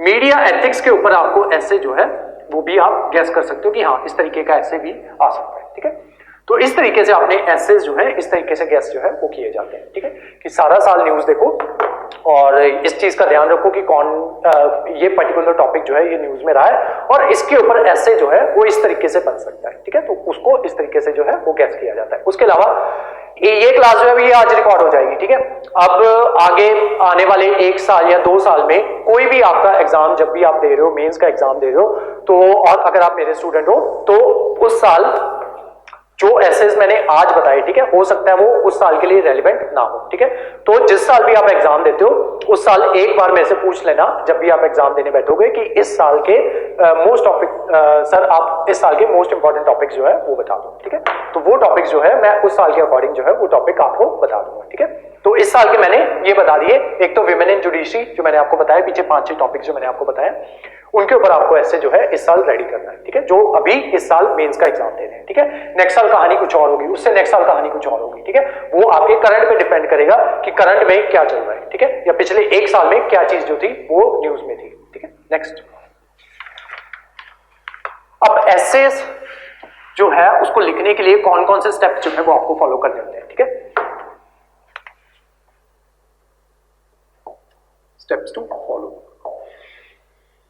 ऐसे सेम ऐसे होता है कि क्या कहते हैं, जब तक आपका जो सबकॉन्शियस माइंड में वो चीजें जो है वो बैठ ना जाए तब तक आपने क्या करना होता है, ये जो मैं आपको स्टेप्स बताऊंगा इन्हीं के अकॉर्डिंग आपको ऐसे लिखना है। ठीक है, इन स्टेप्स को एज इट इज ही नोट डाउन कर लेना है। ठीक है, ये सेम होता है गाड़ी चलाने की तरह। ठीक है, तो जब आप गाड़ी चलाना सीखते हो तो आप जो है आपका ध्यान जो है वो सड़क के ऊपर जो है वो जब जो बंदा गाड़ी चलानी सीख जाता है उसका ध्यान जो होता है वो सिर्फ सड़क के ऊपर होता है, उसको ये पता होता है कि अच्छा ये फर्स्ट गियर ऐसे है तो सेकंड गियर ऐसे है, ठीक है, उसको बार बार गियर की तरफ जो है वो देखना नहीं पड़ता है। लेकिन जो बच्चा पहली बार गाड़ी चलानी सीख रहा है, ठीक है, जब वो स्टीयरिंग पकड़ेगा तो वो स्टीयरिंग को देखेगा, ठीक है, उसके बाद जब वो गियर चेंज करेगा वो नीचे क्लच की तरफ देखेगा, और देन उसके बाद जब गियर क्लच दबाएगा, देन देखने के बाद क्लच दबाएगा, देन उसके बाद गियर जो है उसकी तरफ देखेगा, जब तक उसके सबकॉन्शियस माइंड में ये चीजें जो है वो फीड नहीं हो जाती, ठीक है, उसकी क्या कहते हैं मसल मेमोरी में वो चीजें जो है वो नहीं फीड हो जाती, तब तक वो जो है चीजों को देखेगा, वो डिस्ट्रैक्ट होगा, ठीक है, और उसी डिस्ट्रैक्शन में कोई ना कोई गलती जो है वो करेगा, ठीक है। जब तक आप भी ऐसे लिखना स्टार्ट नहीं कर देते, जब तक 10 से 20 ऐसे जो है वो लिख के में से चेक नहीं करवा लेते, तब तक आपको इस चीज को जो स्टेप्स मैं आपको बताने जा रहा हूं इसको रिलीजियसली आपको फॉलो करना है, इसी अकॉर्डिंग आपको ऐसे जो है वो अपना लिखना है, ठीक है। तो यहां से हमारा स्टोरी जो है वो स्टार्ट हो जाती है कि कोई भी ऐसे जो है उसको किस तरीके से लिखना है, ठीक है, किस तरीके से लिख सकते हो। तो इसको 3 स्टेप्स होते हैं इसके, ठीक है। एक होता है ऐसे लिखने से पहले का स्टेप, प्री ऐसे, ठीक है। दूसरा स्टेप होता है ऐसे के दौरान आपको क्या करना है जब आप ऐसे लिख रहे हो, ठीक है।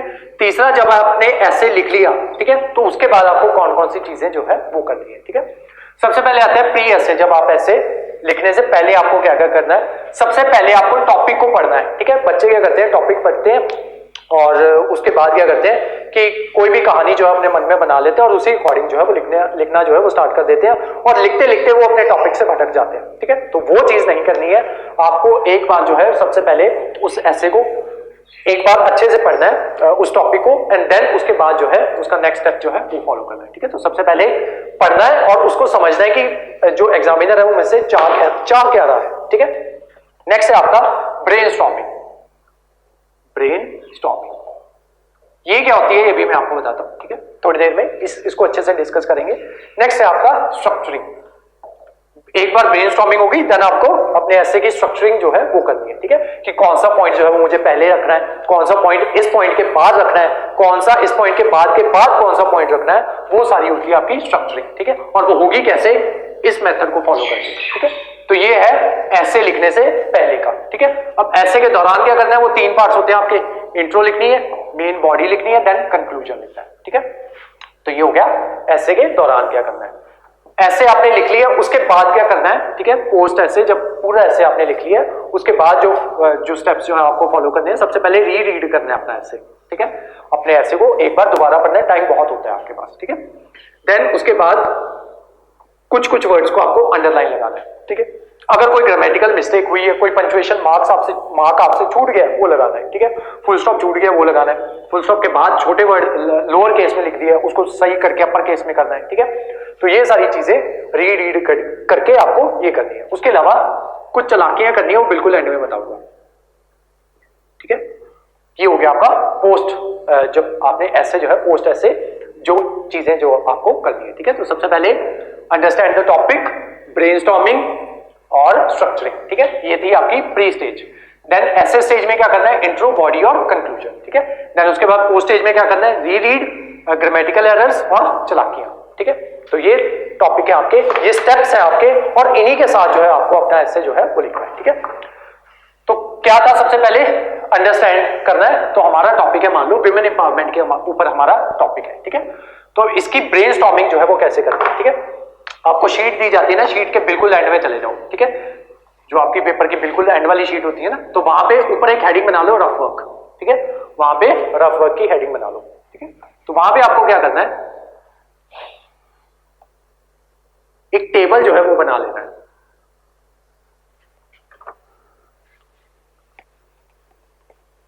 आपका टॉपिक है विमेन एम्पावरमेंट। आपने क्या किया, टेबल बना लिया। सबसे पहला कॉलम रखना है सीरियल नंबर का, ठीक है। सेकंड कॉलम रखना है आपका थीम जो है वो क्या होगा, ठीक है। थर्ड उस थीम के पॉइंट्स, ठीक है।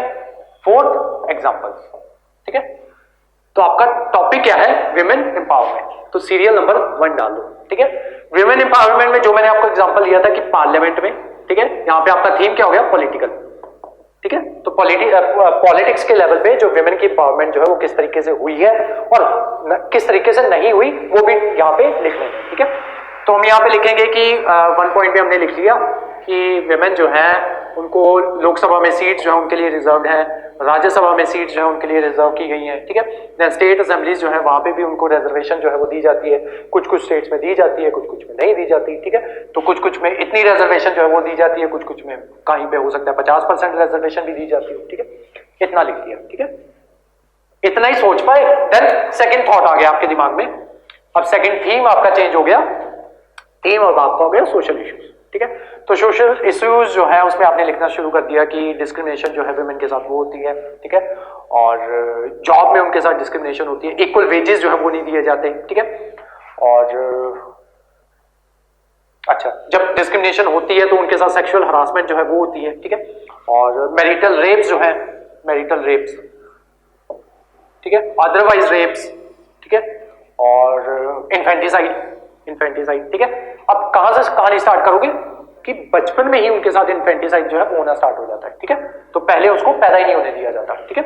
तो ये सारा, अब इस टॉपिक को सबसे ऊपर लेके जाना जब ऐसे लिखोगे, ठीक है। जब उसका सोशल वाला थीम जो है वो स्टार्ट करोगे, इस टॉपिक को सबसे ऊपर ले जाना, ठीक है।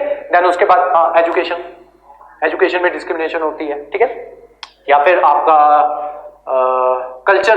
कल्चर के बारे में आप बता सकते हो, ठीक है, कि उनको कहा जाता है कि आपको, तुम्हें जो है वो घूंघट जो है वो लेके रखना है, ठीक है। और वो सारी बातें जो है वो आपको यहाँ पे लिखी। मीनवाइल आपको याद आ गया कि यहाँ पे पंचायती राज की तो बात ही नहीं की मैंने, ठीक है।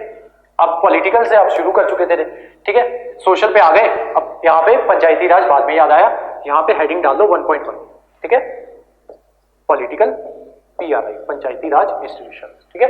कोई और टॉपिक याद आ गया, अब इसी के बाद आपको सोशियोलॉजी में कोई ना कोई टॉपिक याद आ गया, 2.1 डाल दो, ठीक है, 2.1 डाल दो, सोशल इश्यूज, यहाँ पे जो टॉपिक याद आया उसको लिख दो, ठीक है। यहाँ पे 10-15 टॉपिक जो है वो आपके हो गए, ठीक है, 10-15। उसके बाद इंट्रो भी लिखोगे, ठीक है। अब इंट्रो किस तरीके से लिखनी है वो आगे चलते हैं। उसके अलावा यहाँ पे राज्यसभा लोकसभा की बात की तो यहाँ पे एग्जाम्पल्स दे दो कि जैसे मायावती,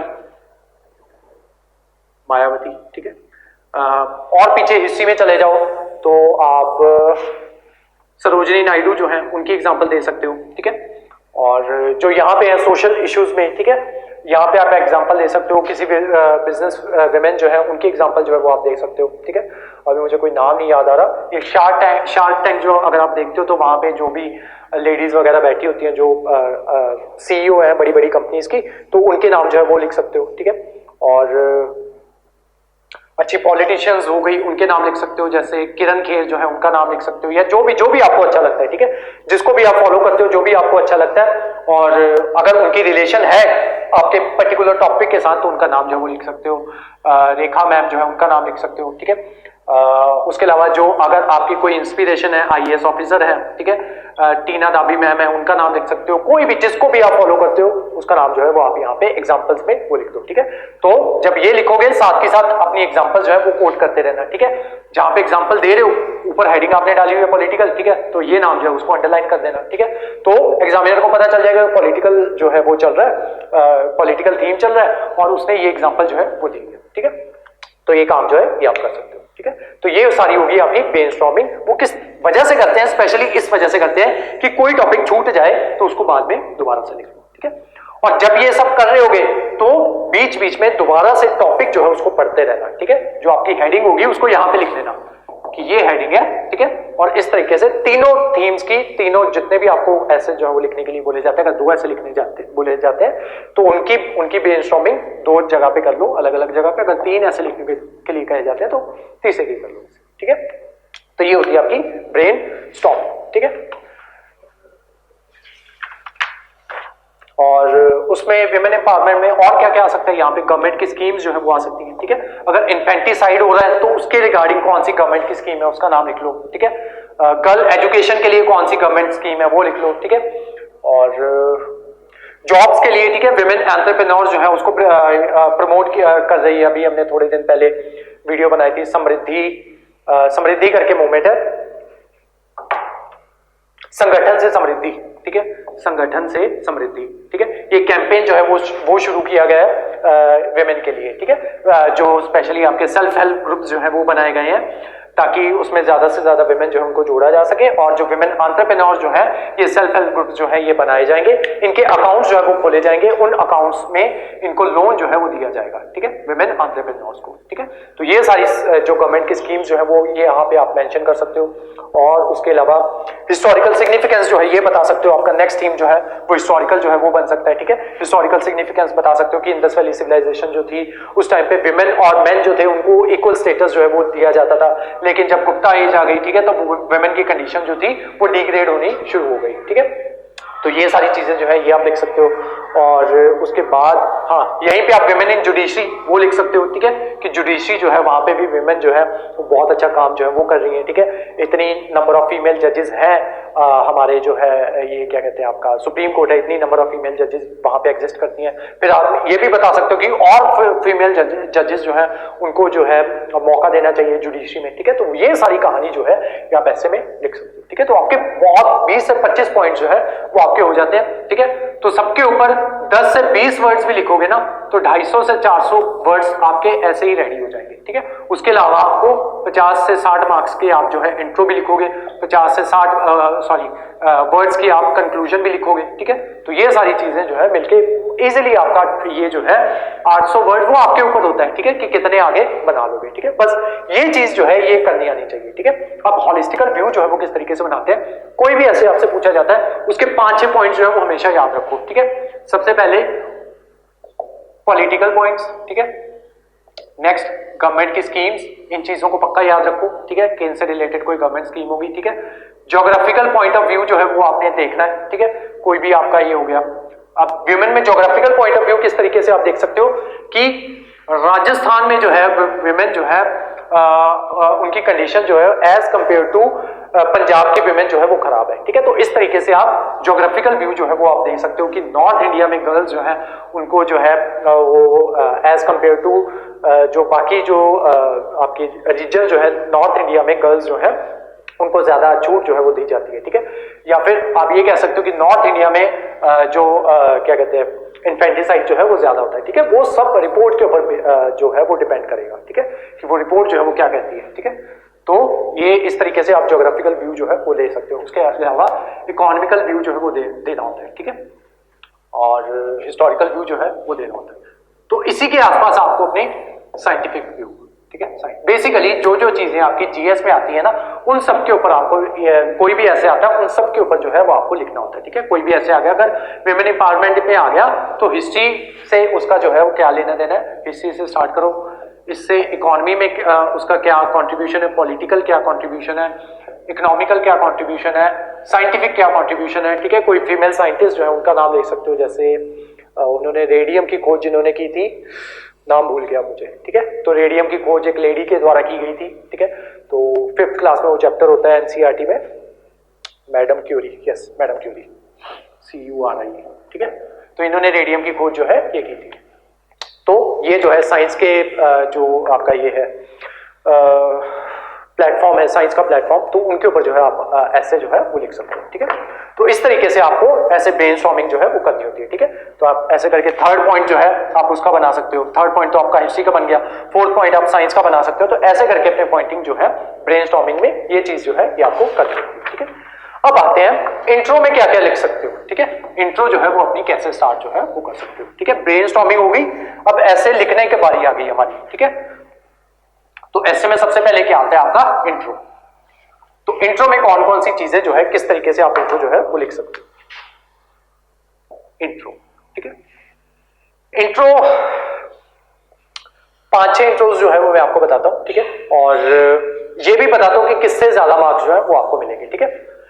इंट्रो आप 2-3 तरीके की, विमेन एम्पावरमेंट ही आपका टॉपिक है, ठीक है। तो आपने इंट्रो स्टार्ट की, आपने क्या कर दिया, सबसे सेफेस्ट तरीका यही होता है कि डेफिनेशन लिख दो, डेफिनेशन। लेकिन अगर डेफिनेशन लिखते हो ना इसके मार्क्स सबसे कम मिलते हैं।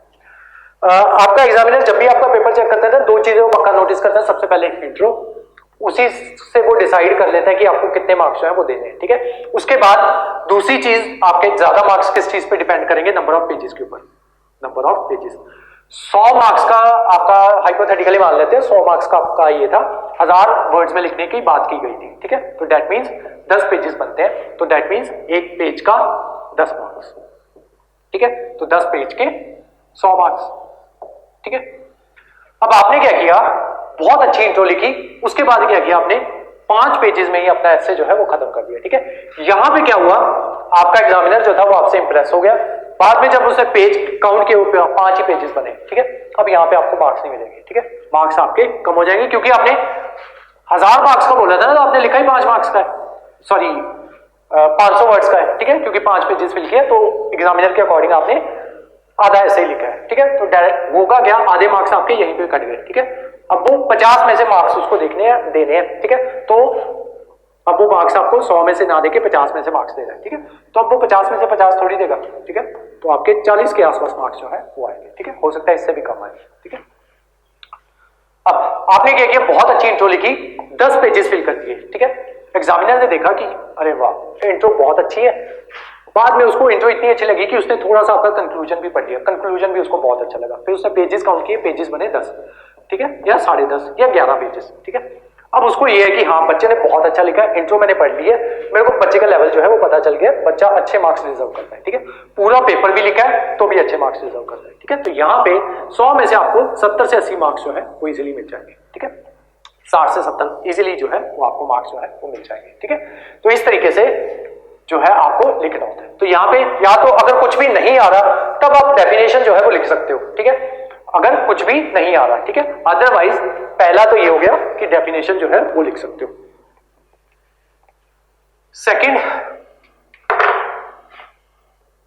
हिस्टोरिकल बैकग्राउंड लिख दो, हिस्टोरिकल बैकग्राउंड। ठीक है, कोई भी टॉपिक है, विमेन एम्पावरमेंट है, तो हिस्टोरिकल बैकग्राउंड से स्टार्ट कर दो, एंशिएंट इंडिया से स्टार्ट कर दो कि इंडस वैली सिविलाइजेशन के टाइम पे जो विमेन जो थी उनको इक्वल राइट्स जो है वो प्रोवाइड करवाए जाते थे। देन आपका मगधा फेज आता है, उसमें भी इक्वल राइट्स जो है विमेन को वो प्रोवाइड करवाए जाते हैं। विमेन जो होती हैं उनको धर्म बदलने की आज़ादी जो है वो दी जाती है। देन विमेन जो होती हैं वो अच्छी अच्छी पोजीशंस पे होती हैं। ठीक है, मगधा उसमें क्या कहते हैं, मगध का जो किंग था उस टाइम पे चंद्रगुप्त मौर्य। ठीक है, मॉडर्न पीरियड के दौरान। ठीक है, एंड देन उसके बाद आप हिस्टोरिकल बैकग्राउंड में आ गया तो कि गुप्ता पीरियड के दौरान जो है विमेन की कंडीशन और डिक्रीज जो है वो होनी शुरू हो गई। ठीक है, तो अगर आप यूपीएससी के लिए लिख रहे हो या पीपीएससी सिविल्स के लिए लिख रहे हो तो आपने ये चीजें जो है वो ऑलरेडी पढ़ी हुई होती है। ठीक है, और ये हिस्टोरिकल बैकग्राउंड लिखनी ईजी होती है, और डेफिनेशन के कंपेरिजन में हिस्टोरिकल बैकग्राउंड जो होती है वो ज्यादा मार्क्स फेच करती है। ठीक है, और दूसरा हिस्टोरिकल बैकग्राउंड भी लिख दी आपने, और उसके साथ क्या हुआ कि आपकी इंट्रो जो थी वो थोड़ी और ज्यादा लंबी हो गई। ठीक है, और दूसरा एक फ्लो बन गया। ठीक है, कि हिस्ट्री से स्टार्ट किया, देन आप धीरे धीरे करंट पोजीशन पे आ गए। ठीक है, गुप्ता के बाद आप धीरे धीरे कि आज करंट में क्या चल रहा है वहां तक पहुंच गए। ठीक है, तो एक अच्छी इंट्रो, एक फ्लो में इंट्रो भी बन गई आपकी। ठीक है, सेकेंड होगी historical background. Third, anecdotal, ANEC, anecdote के साथ जो है वो आप स्टार्ट कर सकते हो। एनेक्डोट क्या होता है कि आप जो है TOD, एनेक्डोट, आप क्या कर सकते हो कि एक हाइपोथेटिकल कहानी जो है वो बना के आप पेश कर सकते हो। ठीक है, जैसे कि फॉर एग्जांपल आपको ऐसे आता है एनवायरनमेंट के ऊपर। ठीक है, आपको ऐसे आया कि जो है एनवायरनमेंट वर्सेस डेवलपमेंट। ठीक है, तो इस ऐसे में आप क्या लिख सकते हो कि आप ना दो मनगढ़ंत कहानियां बना सकते हो, 2 सीन आप बना सकते हो। पहले सीन में आपने क्या बताया कि एक जो है वो है आपका एक गांव है। ठीक है, उसके पास से ये नदी जो है ये बहती है, और आप क्या करते हो कि ये आप सीन जो है वो रेडी कर देते हो कि यहाँ पे लोग जो है इतना खास पैसा जो है वो नहीं कमा पाते, इलेक्ट्रिसिटी जो है वो इस गांव में नहीं आती, लेकिन फिर भी ये सड़क, ये जो नदी यहाँ पे बहती है, ये नदी जो है ये साफ है, लोग यहीं से पानी वगैरह जो है वो अपना वो ले लेते हैं। ठीक है, दूसरी आपने सीन बना दिया कि यहाँ पे क्या है, अब सेम ही नदी है, अब यहाँ पे गांव वाले नहीं है, पेड़ पौधे नहीं है, यहाँ पे एक फैक्ट्री जो है वो लगी हुई है। उस वजह से हुआ क्या है कि यहाँ पे दूर जो घर वगैरह रहते हैं वहां पे इलेक्ट्रिसिटी भी आती है, लोगों के पास पैसा भी ज्यादा है, लेकिन उनकी हेल्थ कंडीशंस जो है वो खराब है। क्यों? क्योंकि ये गंदा नदी का जो पानी जो है उस वजह से उनकी हेल्थ कंडीशंस जो है वो खराब है। अब जब हेल्थ खराब रहती है तो उनका मेंटल पीस जो है वो भी डिक्रीज, जो गिरा हुआ सा वो रहता है। ठीक है, तो इस तरीके के 2 सीन्स जो है वो आप बना सकते हो। ठीक है, तो उस चीज को कहते हैं एनेक्डोट। ठीक है, एनेक्डोट, DOT। ठीक है, तो इस तरीके की इंट्रो जो है वो लिख सकते हो। ठीक है, 3 पॉइंट्स हो गए, हिस्टोरिकल लिख दो, एनेक्डोट लिख दो। उसके अलावा कोटेशन जो है उससे स्टार्ट कर सकते हो आप, ठीक है। कोशिश करो कोटेशन से स्टार्ट करो, ठीक है। तो जो हमारे बच्चे हैं उनको मैं कुछ कोड्स जो है वो मैं आपको भेजूंगा, ठीक है, जो मैंने अभी टॉपिक्स लिखवाए हैं, ठीक है। जैसे साइंस के ऊपर जो है कुछ कोड्स जो है वो मैं आपको भेज दूंगा। देन जो है आपका विमेन एम्पावरमेंट है, उनके ऊपर कुछ कोड्स जो है वो मैं आपको भेज दूंगा, ठीक है। तो वो कोड्स हमारे पास बने हुए हैं, 100-150 कोड्स हैं, ठीक है, वो मैं आपको भेज दूंगा, ठीक है। तो उनको जो है एक बार रीडिंग जो है वो मार लेना, ठीक है। और जिसके द्वारा वो लाइन बोली गई है वो भी आपको याद रखनी है, ठीक है। तो जब कोड लिखते हो ना, 2 चीजें और ध्यान में रखनी है। अगर कोई लाइन किसी फेमस बंदे के द्वारा बोली गई है, ठीक है, और आपको पता है उसी बंदे ने वो लाइन बोली है, तो उसको डबल इन्वर्टेड कॉमास में लिखना है, ठीक है, ऐसे वाले, ठीक है। और अगर आप खुद से कोई लाइन बना के लिख रहे हो तो उसको सिंगल कोट में लिखना है, ठीक है, ऐसे करके, ठीक है। तो इस चीज का ध्यान रखना है, डबल कोट में। देन जहां पर आपकी लाइन खत्म होगी एक हाइफन डाल के उस बंदे का नाम लिखना है, महात्मा गांधी, ठीक है। मान लो गांधी की कोई लाइन आप लिखते हो तो वहां पे साइड में ऐसे हाइफन डाल के नीचे महात्मा गांधी लिखना है, ठीक है। एंड देन उसके बाद अपनी इंट्रो जो है वो स्टार्ट करनी है। कोशिश करो जहां पे भी कोटेशन लिख सकते हो लिखो, ठीक है। उसके अलावा कपलेट्स आते हैं, ठीक है, जैसे आपके जो गुरबानी के शब्द जो है वो आप लिख सकते हो, ठीक है।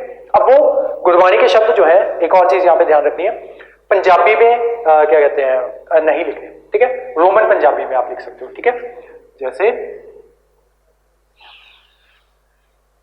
नहीं पता मुझे, ठीक है, तो कोई भी गुरबानी का कोई भी कपलेट जो है वो आप लिख सकते हो, ठीक है। उसको ऐसे इन्वर्टेड कॉमास में लिख देना, ठीक है, और साथ में ऐसे नीचे लिख देना गुरु ग्रंथ साहिब जी, ठीक है, कि वहां से ये लाइन जो है वो आपने उठाई है, ठीक है। तो ये कपलेट ये इस तरीके से लिख सकते हो। अगर कोई संस्कृत में लिखना है तब भी रोमन जो है लैंग्वेज में आपने लिखना है, ठीक है।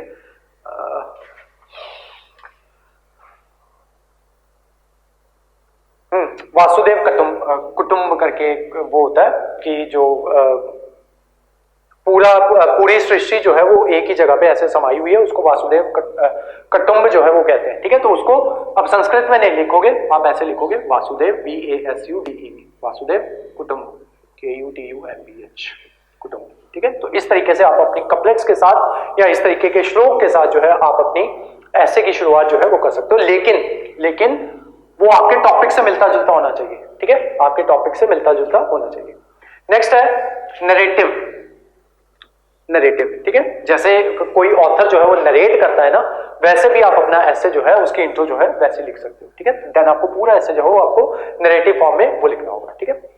और उसके अलावा एब्स्ट्रैक्ट क्या होता है कि आप अपने पूरे ऐसे का सार जो है वो लिख सकते हो, ठीक है। ये थोड़ा रिस्की है, ठीक है, हो सकता है क्योंकि ये बहुत से लोग जो है इस तरीके का ऐसे नहीं लिखते, ठीक है। तो या तो आपको बहुत ज्यादा मार्क्स मिल जाएंगे ये इंट्रो पढ़ के, ठीक है, अगर आप अच्छा लिखते हो तो चांसेस है कि बहुत ज्यादा मार्क्स जो है वो मिल जाएंगे। अगर आप नहीं लिखते तो बहुत ज्यादा चांसेस है कि आपके मार्क्स जो है वो आपको जितने मार्क्स आपको मिलने चाहिए थे, आप एनेक्डोट लिख के जितने ज्यादा अच्छे मार्क्स ले सकते थे, हिस्टोरिकल बैकग्राउंड लिख के जितने ज्यादा अच्छे मार्क्स ले सकते थे, उतने ज्यादा मार्क्स अच्छे आप एब्स्ट्रैक्ट लिख के ना ले पाओ, ठीक है। लेकिन अगर आपको एब्स्ट्रैक्ट अच्छे से लिखना आता है तो इनसे ज्यादा मार्क्स मिलेंगे, ठीक है, इन इंट्रो से ज्यादा मार्क्स जो है वो आपको मिलेंगे, ठीक है। तो एब्स्ट्रैक्ट में होता क्या है, एब्स्ट्रैक्ट में बेसिकली आप ये बताते हो कि इस एसे में मैं ये बातें जो है वो करने जा रहा हूं, ठीक है, कि मैं पहले आपको मान लो विमेन एम्पावरमेंट का ही ऐसे है तो आप ऐसे में लिखोगे कि हम इस ऐसे में सबसे पहले हिस्टोरिकल बैकग्राउंड जो है वो उसकी बात करेंगे, देन हिस्टोरिकल बैकग्राउंड से आगे चलते चलते हम पॉलिटिकल जो कंट्रीब्यूशन है विमेन की पॉलिटिक्स में उसके ऊपर बात करेंगे, देन उनकी कंट्रीब्यूशन जो है वो साइंस एंड टेक के फील्ड में क्या क्या कंट्रीब्यूशन है हम उसकी बात करेंगे। हम उसमें मैडम क्यूरी जो है उनका एग्जांपल लेंगे या फिर कोई और जो लेडी जो भी आपको याद आती हो जिन्होंने साइंटिफिक फील्ड में जो है वो काम किया हो। आई थिंक 2020 के आसपास एक लेडी को जो है केमिस्ट्री में ही नोबेल प्राइज जो है वो मिला था, उनका नाम जो है वो आप ले सकते हो, 2020 या 21 की बात होगी, ठीक है, तो उनका नाम जो है वो आप ले सकते हो। एंड देन आप बता सकते हो कि देन हम फाइनली कंक्लूजन में ये सारी बातें जो है वो कंक्लूड करेंगे या फिर हम जो गवर्नमेंट के द्वारा स्कीम्स जो है वो लॉन्च की गई हैं गर्ल्स के लिए हम उनके ऊपर जो है इस एस्से में बात जो है वो करने जा रहे हैं, ठीक है। तो एब्स्ट्रैक्ट जो है वो इस तरीके से जो है वो लिखा जाता है, ठीक है। अगर आपको बहुत अच्छे से ये चीज जो है इसको मास्टर कर लेते हो तो सबसे बेस्ट चीज यही होती है एब्स्ट्रैक्ट एस्से, ठीक है। और सेकंड बेस्ट आपकी ये होती है ये हिस्टोरिकल बैकग्राउंड या एनेक्डोट, ठीक है। हाँ, अगर आपको ऐसे से रिलेटेड कोई पोएम याद आ रही है, ठीक है, तो वो भी आप उसमें लिख सकते हो, ठीक है। और कोशिश ये करो कि ये कपलेट से अपना ये जो है ये स्टार्ट करो, ठीक है, या कोटेशन के साथ अपना ऐसे जो है वो स्टार्ट करो, ठीक है। अब ये हो गया आपका इंट्रो। अब आते हैं कंक्लूजन के ऊपर, ठीक है, कि कंक्लूजन में क्या क्या लिख सकते हो और क्या क्या नहीं लिखना है कंक्लूजन में, वो भी पता होना चाहिए। आपका कंक्लूजन कभी भी पेसिमिस्टिक नहीं होना चाहिए, ठीक है। हमेशा कंक्लूजन जो है वो उसको ऑप्टिमिस्टिकली एंड करना है आपको, ठीक है, अपने ऐसे को। एक और चीज, जब भी कंक्लूजन लिखो ना, एक बार अपना ऐसे जो है उसको दोबारा पढ़ लो, ऐसे के टॉपिक को दोबारा पढ़ लो, क्योंकि आपका एग्जामिनर जो है, मैंने आपको बताया था इंट्रो पढ़ेगा। इंट्रो आप सही लिखोगे क्योंकि ऊपर आपका टॉपिक जो है वो आपको लिखा होगा, ठीक है। तो इंट्रो में कोई भी गड़बड़ होने के ऐसा चांसेस जो है वो नहीं होते। बस इंट्रो कितनी खूबसूरत तरीके से लिखोगे, खूबसूरत तरीके का मतलब ये नहीं कि वहां पे एम्ब्रॉयडरी वगैरह वो करनी है आपको, ठीक है, फूल पत्तियां नहीं बनानी वहां पे। बस लैंग्वेज सिंपल रखो, सुंदर रखो, पढ़ने लायक हो और पढ़ के मजा आए, ठीक है। इतनी भी ज्यादा शेक्सपियर वाली इंग्लिश जो है वो नहीं लिखनी, ठीक है, और इंप्रेस करने के लिए, ठीक है। हाँ, बीच में अच्छे वर्ड्स जो है वो आप लिख सकते हो, लेकिन सिंपल रखो अपना ऐसे, ठीक है। तो इंट्रो में कोई गलती नहीं करोगे, इतना मुझे पता है, ठीक है। नेक्स्ट, गलती कहां पे होती है, क्योंकि आपने बहुत कुछ बॉडी वगैरह लिखते लिखते आप क्या करते हो, भटक जाते हो टॉपिक से, ठीक है। उसके बाद कंक्लूजन की बात आती है, आप कंक्लूजन ही कुछ और ही लिखाते हो, ठीक है, तो वहां पे आप गड़बड़ करते हो। इसी वजह से आपकी इंट्रो जो है और कंक्लूजन ये जरूर पढ़े जाते हैं, ठीक है। बाकी सिर्फ अंदर की चीजें जो है उनके ऊपर नजर मारी जाती है सिर्फ, ठीक है। तो ये चीजें जो है ये पढ़ी जाती हैं। तो इन दो चीजों का आपको ध्यान रखना है। तो जब कंक्लूजन लिखो, एक बार दोबारा टॉपिक पढ़ लो, ठीक है, कि ये टॉपिक है और उसी से रिलेटेड कंक्लूजन हमें लिखना है, ठीक है। तो एक दो बार टॉपिक जो है उसको दोबारा पढ़ लो, ठीक है। बीच में कहीं भी टॉपिक से भटक गए हो कोई फर्क नहीं पड़ता, ठीक है। हम आपने ये मान के चलना है कि ये जो है एग्जामिनर इतने ध्यान से पढ़ भी नहीं रहा, ठीक है। अगर उसको मान लो आपने बीच में टॉपिक से बीच से हट भी गए, ठीक है, तो मान लो एग्जामिनर का ध्यान उस पर्टिकुलर वर्ड पे चला भी गया या उस पर्टिकुलर लाइन पे चला भी गया, ठीक है, तो वो या तो सारा ऐसे उसको पढ़ना पड़ेगा, ठीक है, क्योंकि वो सोचेगा कि अगर ये बच्चा यहां पे आ रहा है तो इसने इसका कोई ना कोई पीछे लिंक जो है वो बनाया होगा, ठीक है। तो यहां पे आप बच सकते हो अगर टॉपिक से थोड़ा इधर उधर भी हो जाओ, ठीक है। कंक्लूजन में टॉपिक से इधर उधर नहीं होना है, ठीक है, ना ही इंट्रो में टॉपिक से इधर उधर होना है। तो इंट्रो में तो आप होते नहीं हो क्योंकि टॉपिक आपके सामने लिखा होता है। कंक्लूजन में आप हो जाते हो, तो इस वजह से जब कंक्लूजन लिखो एक बार टॉपिक जो है उसको दोबारा पढ़ लो। दूसरा, आपका कंक्लूजन जो है हमेशा फ्यूचरिस्टिक होना चाहिए, फ्यूचरिस्टिक, ठीक है, कि आगे जो है आगे अब क्या क्या इस मामले में किया जा सकता है, जैसे विमेन एम्पावरमेंट ही हो गया, ठीक है। तो विमेन को और एम्पावर करने के लिए क्या क्या चीजें जो है वो की जा सकती हैं, वो हो गया आपका फ्यूचरिस्टिक कंक्लूजन, ठीक है, कि आगे फ्यूचर में ये चीजें जो है ये की जा सकती हैं। उसके अलावा ऑप्टिमिस्टिक होना चाहिए आपका कंक्लूजन, ऑप्टिमिस्टिक, ठीक है। आप ऐसे लिख सकते कि विमेन के साथ बहुत सालों से ये होता रहा है, ठीक है, तो अब हम क्या ही कर लेंगे, ठीक है, जो चल रहा है चलने दो। ऐसे ऐसे कंक्लूजन जो है वो नहीं लिखने, ठीक है। ऑप्टिमिस्टिक कंक्लूजन जो है वो आपका होना चाहिए, ठीक है। उसके अलावा विजनरी कंक्लूजन होना चाहिए आपका, ठीक है, आपके कंक्लूजन में विजन नजर आए, ठीक है। वो विजन नजर तभी आएगा जब आप ये बताओगे कि आगे जो है फ्यूचर में क्या किया जा सकता है, ठीक है। और उसके अलावा ओपन एंडेड छोड़ो, कोशिश करो ओपन एंडेड, ठीक है, अपना कंक्लूजन जो है ओपन एंडेड छोड़ो ताकि उसमें फ्यूचरिस्टिक टेंडेंसीज जो है वो नजर आए, ठीक है। ओपन एंडेड छोड़ो कि आगे आगे हम जो है ये चीजें जो है ये हम कर सकते हैं ताकि हम जो है हमारे भारत देश को और ज्यादा प्रॉस्पर जो है करने में मददगार साबित हो, ठीक है। तो इस तरीके से ओपन एंडेड जो है अपना कंक्लूजन जो है वो छोड़ो, ठीक है। जुडिशरी वाले बच्चे के लिए जो टॉपिक जो था वो क्लास जो थी वो यहीं तक थी, ठीक है। आगे जो है वो मैं आपको एब्स्ट्रैक्ट ऐसे जो है वो कैसे लिखना है वो बताने जा रहा हूँ, ठीक है। 10-15 मिनट और होंगे और सॉरी छोड़ के मत जाना क्योंकि चालाकियां भी बतानी मैंने आपको, ठीक है। तो अगर आप इसको स्किप करना चाहते हो इस पार्ट को तो आप कर सकते हो, ठीक है। अगर आप पूरा श्योर हो कि आपके उसमें जो है इमेजिनेटिव ऐसे जो है वो नहीं आता, ठीक है, तो मैं बेसिकली अभी इमेजिनेटिव ऐसे जो है वो कैसे लिखना होता है वो सिखा रहा हूँ, ठीक है। तो जिनको क्लास जो है यहीं पे स्किप करनी है तो वो बस लास्ट के 5 मिनट जो है जहां पे मैंने चालाकियां जो बताई हैं वहां पे चले जाओ और उतना देख लो। और जो यूपीएससी वाले बच्चे हैं उनके लिए ये क्लास है, ठीक है, इंपॉर्टेंट है क्योंकि 12 के 12 एसेज जो है 12 के 12 एसेज जो है वो आपके उसमें से आ रहे हैं, क्या कहते हैं 8 के 8 एसेज जो है वो आपके 8 के 12 जितने भी हैं उसमें से आ रहे हैं एब्स्ट्रैक्ट में से, ठीक है, या फिलोसॉफिकल टॉपिक, ठीक है। तो वो टॉपिक को कैसे हैंडल करना होता है, ठीक है। आपको मैंने फिलोसॉफिकल टॉपिक्स लिखवाए थे, ठीक है, और आपको पता चल गया होगा कि हाँ ये टॉपिक जो है काफी ज्यादा डिफिकल्ट जो है वो थे, ठीक है। तो मैं विकास दिव्य कीर्ति सर जो है उन्होंने अपनी क्लास में जो है एक ऐसे करवाया था, तो मैं उसी ऐसे का एग्जांपल लेके आपको जो है ये चीजें जो है वो बताने चाहता हूँ, ठीक है। तो उन्होंने ऐसे लिखवाया था, if youth knew, if age could, ठीक है। इसके ऊपर आपको ऐसे लिखना था 1000 से 1200 वर्ड्स के बीच में, ठीक है। तो इस तरीके के ऐसेज जो होते हैं, ठीक है, उनको लिखते टाइम आपको क्या क्या चीजें जो है, सबसे पहले इसमें आपको ये पता होना चाहिए कि किस किस एंगल से हम इस ऐसे को जो है वो पकड़ सकते हैं, ठीक है। तो सबसे पहले तो इसका एंगल जो है वो देखो, ठीक है, कि किस किस एंगल से इसको पकड़ा जा सकता है। दूसरा, इसका नहीं समझ में आ रहा तो इसका हिंदी रूपांतरण जो है वो आपको जो दिया होता है वहां पे देख लो, ठीक है। तो इस ऐसे का बेसिकली मतलब ये था कि अगर जो बच्चे जो है, यूथ जो है या टीनेजर्स जो है, या जो आप कहते हैं जो जवान लोग जो है, अगर वो जानते न्यू कि अगर उनके पास प्रॉपर नॉलेज होती तो क्या होता, ठीक है। अगर जो यंग बच्चे जो है अगर उनके पास नॉलेज होती तो क्या होता, और अगर एज कुड, ठीक है, कि अगर जो एज लोग हैं जो 60 प्लस जो है, ठीक है, जो यूथ जो है जो 30 बिलो 30 जो है, अगर वो चीजों को जानता तो क्या होता, और अगर एज लोग जो है जो 60 प्लस जो है अगर वो केपेबल होते, ठीक है, केपेबल होते मतलब अगर उनके पास स्ट्रेंथ होती 60 प्लस होने के बाद भी, तब क्या होता, ठीक है। तो ये था इस एब्स्ट्रैक्ट ऐसे का एग्जैक्ट मतलब, ठीक है।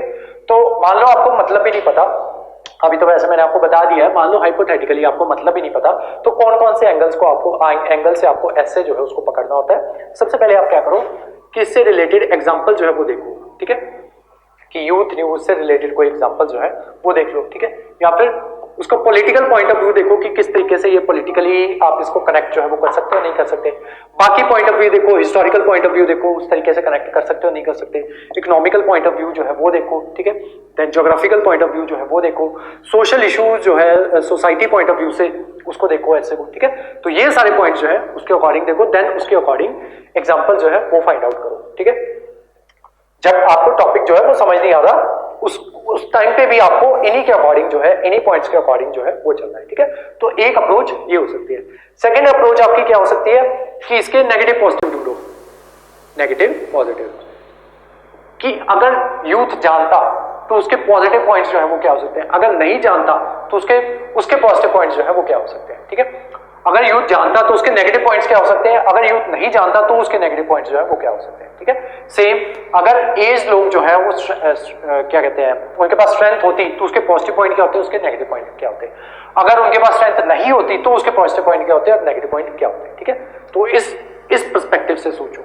नेक्स्ट थर्ड पर्सपेक्टिव है कि आप ध्यान सोचो कि इसके रिगार्डिंग जो आपके फिलोसॉफिकल थॉट्स जो है, ठीक है, या फिलोसॉफिकल स्कूल जो है वो इसकी बात करते हैं नहीं करते, ठीक है, कि ये चीज जो है कहीं वहीं से तो नहीं उठाई हुई, ठीक है। उसके अलावा IR इंटरनेशनल रिलेशंस जो है उसके उस पॉइंट ऑफ व्यू से देखो, ठीक है, साइंस एंड टेक के पॉइंट ऑफ व्यू से देखो, ठीक है। तो इस तरीके से इन पॉइंट ऑफ व्यू से जो है वो आप जा सकते हो, ठीक है। अब ये थी आपकी एक अप्रोच, ठीक है। अगर ये काम नहीं करती तब क्या करो, ये अप्रोच अगर आपकी काम नहीं करती फिर क्या करना है, आपको ये जो है 2 पॉइंट्स दिए हुए हैं, इन पॉइंट्स को तोड़ दो, ठीक है। सबसे पहले देखो, इफ यूथ न्यू, अगर यौवन जानता, ठीक है, या अगर बिलो 30 के लोग जो है वो जानते, क्या जानते, किसी भी चीज के बारे में, ठीक है। तो अगर उन्हें नॉलेज होती, ठीक है, तो अगर उन्हें नॉलेज होती, ठीक है, तो अगर आ गया ना, तो अगर का मतलब क्या है, हम इस तरीके से इसको ले सकते हैं कि होती का क्या कह रहे हो, कि अगर होती का क्या कह रहे हो, ठीक है। ऑब्वियसली युवाओं के पास जो नॉलेज जो है वो तो होती है, ठीक है, ये दे डज हैव नॉलेज, ठीक है। दूसरा पॉइंट क्या सकते हो कि उनके पास नॉलेज नहीं होती, ठीक है। तो इस पॉइंट के ऊपर अब आप पॉइंट्स जो है वो सोचो, ठीक है, ब्रेनस्टॉर्मिंग करो कि क्या क्या चीजें जो है वो आप कर सकते हो, ठीक है। तो अगर युवा जो है आप देखो कि कहां पे जो यंगस्टर जो है उनके पास कहां पे नॉलेज जो है वो होती है, ठीक है। तो सबसे पहले साइंस एंड टेक के मामले में उनकी नॉलेज जो है as compare to your parents, अपने पेरेंट्स का एग्जांपल ले लो, फिर देखो कि तुम जो है वो कहाँ पे जो है उनसे ज्यादा जो है क्या कहते हैं नॉलेज जो है वो आप रखते हो। ठीक है, तो साइंस एंड टेक के मामले में हो गया। ठीक है, मोबाइल टेक्नोलॉजी के मामले में हो गया। ठीक है, क्या कहते हैं आपका AI आर्टिफिशियल इंटेलिजेंस के मामले में हो गया। ठीक है, तो यहाँ पे युवा जो है उनके पास ज्यादा नॉलेज जो है वो होती है। ठीक है, अब कुछ चीजें जो होती है वो एक्सपीरियंस से आती हैं। ठीक है, मान लो क्या कहते हैं आपका, आप अपनी आंखों का ऑपरेशन जो है वो करवाने जा रहे हो। ठीक है, अब आपके सामने एक 25 साल का लड़का है और दूसरा 60 साल का लड़का है, 60 साल का आदमी है। ठीक है, इसके पास क्या है 30 साल का एक्सपीरियंस है और इसके पास क्या है कि ये लंदन से जो है दुनिया के बेस्ट मेडिकल कॉलेज से ये जो है ये डिग्री लेके आया है और ये आई स्पेशलिस्ट ही है।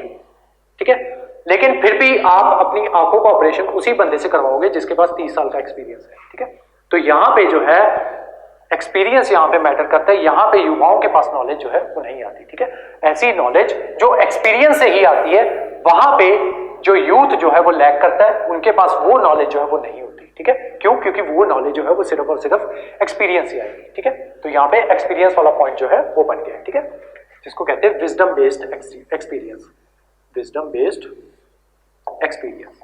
ठीक है, नेक्स्ट आते हैं साइंस के मामले में इनके पास ज्यादा नॉलेज होती है। उसके अलावा डिस्कवरीज जो है, डिस्कवरीज, ठीक है, वो ज्यादातर यूथ जो है वही करता है। ठीक है, एक्सप्लोरेशन जो है, क्रिएशन जो है वो ज्यादातर यूथ के द्वारा जो है वो की जाती है। ठीक है, उसके अलावा फ्लेक्सिबल होते हैं ये किसी भी थॉट्स को लेके। ठीक है, ये फ्लेक्सिबल होते हैं। ठीक है, और अगर आप अपने पेरेंट्स के सामने जो है मान लो हाइपोथेटिकली मैं अपनी मदर का एग्जांपल लेता हूँ, उनको लगता है कि गे होना जो है, ये लेस्बियन होना जो है, या एसेक्सुअल होना जो है, या बाइसेक्सुअल होना जो है वो एक बीमारी होती है। ठीक है, और इनफैक्ट रामदेव को भी यही लगता है। ठीक है, उसके अकॉर्डिंग मेरी दवाई खाओ और तुम अगर एसेक्सुअल हो तो तुम क्या कहते हैं एसेक्सुअल नहीं रहोगे, अगर बाइसेक्सुअल हो तो तुम बाइसेक्सुअल नहीं रहोगे, उसको लगता है कि ये बीमारी है। ठीक है, सेम यूथ जो है वो फ्लेक्सिबल है इन आइडियाज को लेके। ठीक है, जबकि ये जो है ये थोड़े फैनेटिक है इन आइडियाज को लेके। ठीक है, जो न्यू आइडियाज जो है उनको लेके जो है जो बूढ़े लोग जो है वो थोड़े फैनेटिक होते हैं। ठीक है, तो ये यहाँ पे आ जाएगा कि यूथ जो है वो ये है आपका क्या कहते हैं फ्लेक्सिबल है इन आइडियाज को लेके। ठीक है, फिर देन इसके कुछ एग्जांपल्स दे दो। ठीक है, यूथ साइंस एंड टेक में जैसे इलॉन मस्क हो गया, मार्क जकरबर्ग हो गया, देन आपके स्वामी विवेकानंद जो है वो हो गए। ठीक है, एंड देन आपके शंकराचार्य जो है वो फिलॉसफी के वर्ल्ड में उन्होंने बहुत ज्यादा काम किया। ठीक है, 32 की एज में उनकी डेथ जो है वो हो जाती है। ठीक है, शंकराचार्य हो गए इसमें। ठीक है, देन आते हैं आपके डोंट में कि जहां पे जो युवा जो होते हैं वो उनको नॉलेज जो है वो नहीं होती। ठीक है, तो एक मैंने आपको एग्जांपल दे दिया था विजडम बेस्ड। ठीक है, नेक्स्ट आते हैं नॉलेज में ही लेस मैच्योर होते हैं वो। ठीक है, ज्यादा मैच्योर नहीं होते और काम जो है उसको क्या कहते हैं वो जल्दी जल्दी जो है वो करना चाहते हैं। ठीक है, तो इम्पेशेंट होते हैं, impatient. Next, less into traditional culture. Traditional culture उनको लगता है कि ये ट्रेडिशंस जो है ये बहुत वाहियात है। ठीक है, हमारे मतलब की नहीं है। और दूसरा कुछ रीजन ये भी है कि उनको ट्रेडिशंस जो है उनको फॉलो करने के लिए कह दिया जाता है, लेकिन उसके फॉलो क्यों कर रहे हैं उसको, उसके पीछे कोई साइंटिफिक लॉजिक जो है वो नहीं दिया जाता। इस वजह से युवा जो है वो जो है इस चीज से नफरत करते हैं। ठीक है, तो वो ट्रेडिशनल नॉलेज की तरफ जो है या ट्रेडिशनल कल्चर की तरफ जो है उनका ऐसा खास ध्यान जो है वो नहीं होता। ठीक है, देन आगे यहाँ पे आप एग्जांपल जो है वो दे सकते हो। ठीक है, जहाँ पे आपके जो ये लोग जो है ओल्ड लोग जो है उनको प्रेफर किया जाता है, जैसे आपके इसमें चाणक्य जो है उनकी एग्जांपल दे सकते हो, रतन टाटा जो है उनकी एग्जांपल दे सकते हो, रतन टाटा। देन उसके अलावा जो है आप प्रेमचंद जो है उनकी एग्जांपल दे सकते हो, फैज जो है पोएट है उनकी एग्जांपल जो है वो दे सकते हो, अमर्त्य सेन जो है उनकी एग्जांपल दे सकते हो। ठीक है, तो ये इतना जो है ये इतना बेस आपका तैयार हो गया। ठीक है, अभी एक ही पॉइंट चल रहा है, यही सेम चीज हम दूसरे पॉइंट के साथ भी करेंगे। लेकिन अब यहां पे हमने क्या माना था कि युवा जानता है। ठीक है, तो अगर युवा जानता है उसके क्या कहते हैं अगर उसके पास नॉलेज है, ठीक है, तो उसके भी गुड और बैड इफेक्ट्स जो है वो होंगे। ठीक है, तो अब हम उनको डिस्कस करेंगे कि अगर युवा जानता तो उसके क्या रिपरकशंस जो है वो होते हैं। ठीक है, तो या तो गुड रिपरकशंस होते हैं या फिर बैड रिपरकशंस जो है वो होते हैं। ठीक है, तो लिखो इफ यूथ न्यू देन उसके गुड रिपरकशंस क्या होते हैं और उसके बैड रिपरकशंस जो है वो क्या होते हैं, ठीक है। अगर बच्चों के पास ही नॉलेज जो है वो आ जाती, टाइम से पहले जो है वो नॉलेज आ जाती, तब उसके रिपरकशंस जो है वो क्या होते हैं, ठीक है। अच्छे रिपरकशंस क्या होते हैं कि बेटर डिसीजन मेकर्स जो है वो बन जाते हैं, ठीक है। बेटर डिसीजन मेकर्स, वो अपने डिसीजन जो है वो बेहतर तरीके से ले पाते हैं, ठीक है। सेकंड, हेल्थ इंफ्रास्ट्रक्चर जो है उसके ऊपर काम करते हैं, ठीक है। अगर बचपन में ही उन्हें पता चल जाता है कि अच्छा ये चीज जो है हमारे लिए अच्छी है, ये चीज बुरी है, तो वो बुरी चीज जो है उसको कंज्यूम ना करते, ठीक है। जैसे आप देखते हो कि जो यंगस्टर्स जो होते हैं वही ज्यादातर ये मोमोज वगैरह जो है या आपके मैगी वगैरह जो है, ठीक है, कई लोग दिन रात ही मैगी खाते रहते हैं, ठीक है। अब उसमें लेड की अमाउंट जो है ज्यादा होती है, ठीक है। तो ये चीजें जो है ये आगे जाके आपको तकलीफ करती है, ठीक है। तो ये बचपन में आपको पता नहीं होती, तब आपके लिए चीजें जो होती है वो स्वाद होता है, ठीक है, कि हमें ये चीज खानी है तो खानी है, ठीक है। तो उस टाइप पे आपको हेल्थ जो है वो आपके लिए कोई सच खास प्रायोरिटी नहीं होती, क्यों? क्योंकि आपको समझ नहीं होती, ठीक है, नॉलेज की कमी होती है, ठीक है। तो अगर बचपन में ही नॉलेज आ जाएगी तो आप अपनी हेल्थ की तरफ जो है वो बेटर केयर करोगे, ठीक है। उसके अलावा पैसे जो है वो बचा के रखोगे, मनी जो है वो सेव करोगे, ठीक है, बेकार की चीजों पे पैसे जो है वो बर्बाद नहीं करोगे, ठीक है। नेक्स्ट, क्राइम जो है वो कम होगा, ठीक है, अगर बचपन में ही नॉलेज आ जाएगी, क्योंकि ये यूथ वाला पीरियड ही ऐसा होता है जब आपको कुछ भी जो है वो सिखाया जा सकता है, ठीक है। कसाब का एग्जांपल जो है वो आप देख सकते हो, ठीक है, कि उसको जो है उसका माइंड वॉश इस तरीके से कर दिया जाता है। और यहाँ पे भी आपका ये जो नेक्सलिज्म जो है, जो आपका ईस्टर्न साइड पे जो नेक्सलिज्म वगैरह जो है वो चलता है, वो इसी वजह से चलता है कि आपका माइंड वॉश जो है वो कर दिया जाता है, आपको बताया जाता है सरकार अच्छी नहीं है, आपके लिए काम नहीं करती कुछ भी, तो तुम उससे बदला लेने के लिए हथियार उठा लो, ठीक है। तो उस वजह से क्या होता है, क्राइम बढ़ता है। तो अगर युवा के पास जो है नॉलेज होगी तो उसका माइंड वॉश नहीं कर पाएगा कोई, ठीक है, तो क्राइम जो है वो डिक्रीज होगा, क्राइम रेट जो है वो डिक्रीज होगा, ठीक है। तो ये अच्छे फायदे होंगे, ठीक है। उसके अलावा आप सस्टेनेबल डेवलपमेंट जो है वो करोगे, ठीक है, ठीक है, पॉल्यूशन जो है वो कम करोगे, ठीक है। तो वो सारी चीजें अगर युवा जानता, ठीक है, तो उसकी अच्छी चीजें जो है वो क्या होती, अब देखते हैं बुरी चीजें जो है उससे वो क्या होती, ठीक है। उसकी क्यूरियोसिटी जो थी वो कम हो जाती, ठीक है। तो जब वो उसको पहले ही सब कुछ पता होता तो उसकी क्यूरियोसिटी रहती नहीं किसी चीज के लिए, ठीक है। तो क्यूरियोसिटी जो होगी वो कम हो जाएगी, ठीक है। क्यूरियोसिटी कम हो जाएगी तो उसकी जिंदगी में मजा जो है वो नहीं रहेगा, ठीक है, तो नो फन। नेक्स्ट, जल्दी मैच्योर हो जाएगा, प्री मैच्योरिटी जो है वो आ जाएगी, ठीक है, प्री मैच्योरिटी आ जाएगी उसमें, तो ये एक बुरी चीज होती है, ठीक है। एनर्जी जो है वो उसकी डिक्रीज हो जाएगी, क्रिएटिविटी जो है वो डिक्रीज हो जाएगी, ठीक है, कोई नई चीज जो है वो क्रिएट नहीं कर पाएगा, ठीक है। नई चीज तभी क्रिएट करता है जब उसकी उस चीज के लिए आपके पास नॉलेज होती नहीं है। जब आपके पास पहली नॉलेज है तो नई चीज क्या ही क्रिएट करोगे, ठीक है, तो क्रिएटिविटी वो डिक्रीज हो जाएगी, ठीक है। क्रिएट नहीं करोगे तो डिस्कवरीज जो है वो खत्म हो जाएंगी, ठीक है, नई डिस्कवरीज नहीं हो पाएंगी, ठीक है, डिस्कवरीज नहीं हो पाएंगी तो लेस वेंचर होंगे, वेंचर्स जो है वो कम होंगे, ठीक है। तो ये सारे पॉइंट्स जो है ऑलमोस्ट 20 से 25 पॉइंट जो है वो ओवरऑल हम बना चुके हैं, ठीक है। अब सबके ऊपर 10-10, 20-20 वर्ड्स भी लिखो तो आराम से आपका एस्से जो है ऑलमोस्ट 500-600 मार्क्स का आपका एस्से जो है वो रेडी हो चुका है, ठीक है। अभी हमने आधा ही लिखा है, अभी ये भी तो करना है, इफ एज कुड। अब इस पे आते हैं,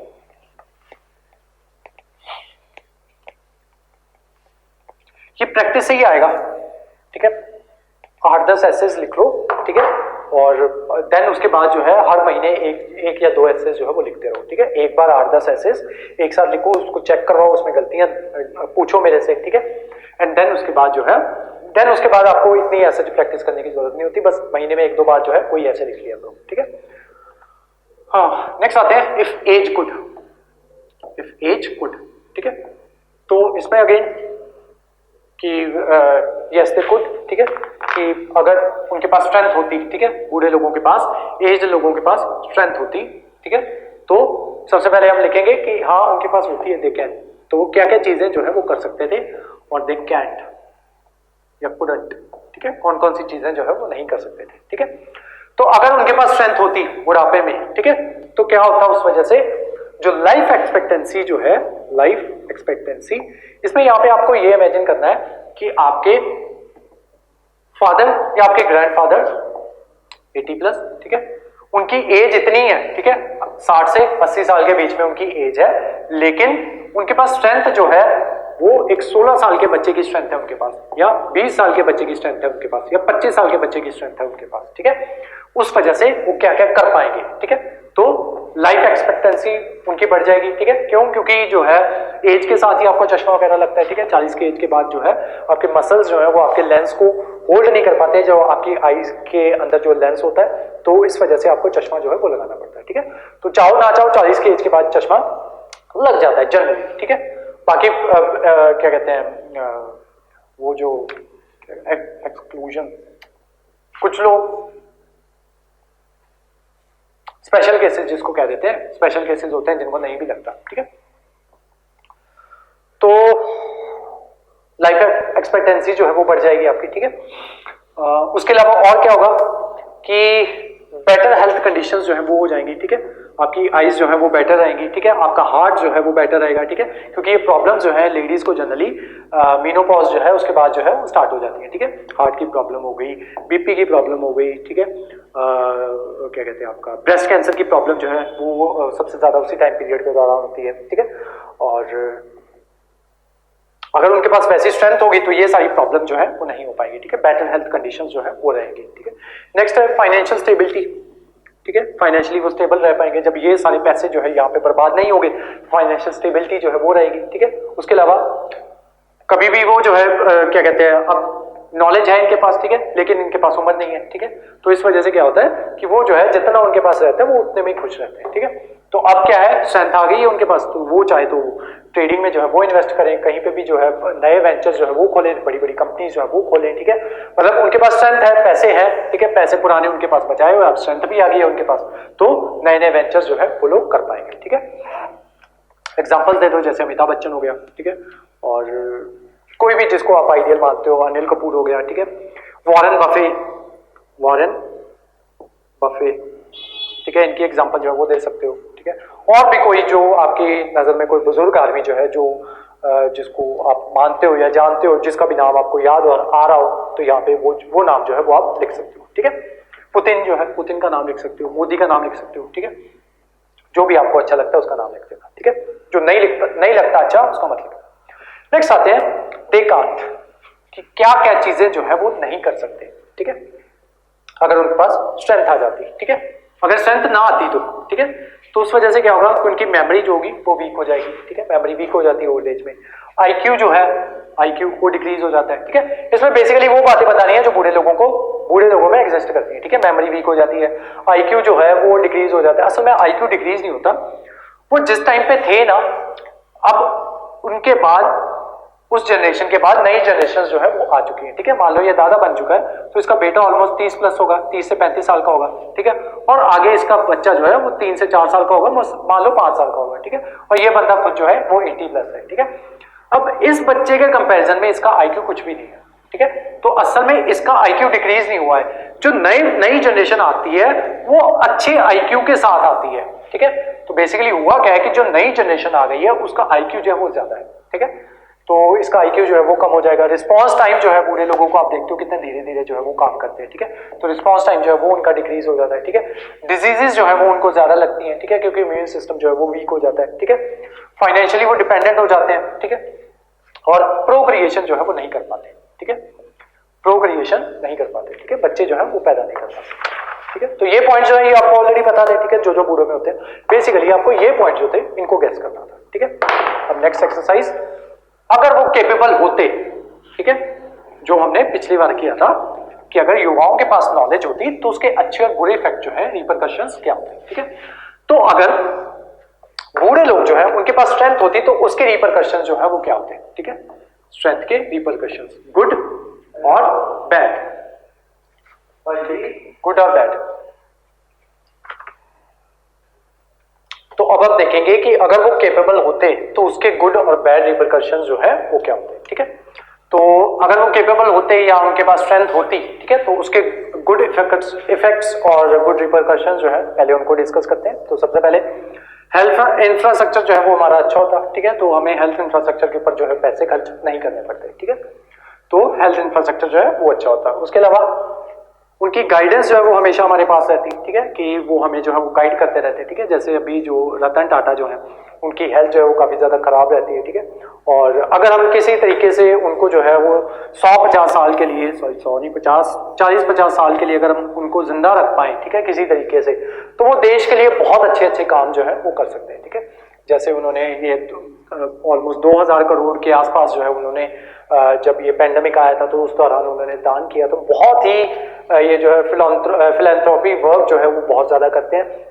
और उसके अलावा जो उनके अदर जो दूसरे वेंचर्स होते हैं, ठीक है, वो भी उनके बहुत ज्यादा अच्छे होते हैं, ठीक है। ग्रीन, उसमें क्या कहते हैं, ग्रीन एनर्जी में वो बहुत ज्यादा वो जो है वो बिलीव करते हैं, ठीक है।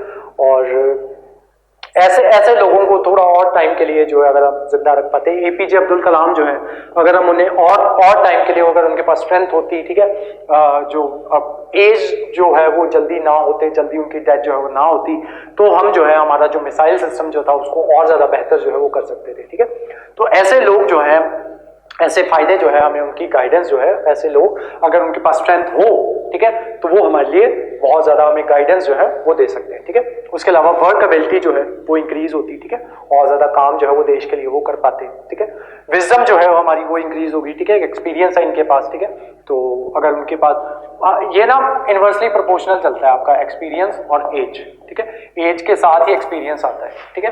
तो जैसे जैसे आपकी एज बढ़ती है, सॉरी डायरेक्टली प्रोपोर्शनल होता है, जैसे जैसे एज बढ़ेगी वैसे वैसे एक्सपीरियंस जो है वो बढ़ता रहेगा। लेकिन एज के साथ साथ जो यूथ जो होता है या आपकी एनर्जी जो होती है वो इनवर्सली प्रोपोर्शनल होती है, ठीक है। जैसे जैसे एज बढ़ती है एनर्जी जो है वो आपकी डिक्रीज होती जाती है, ठीक है।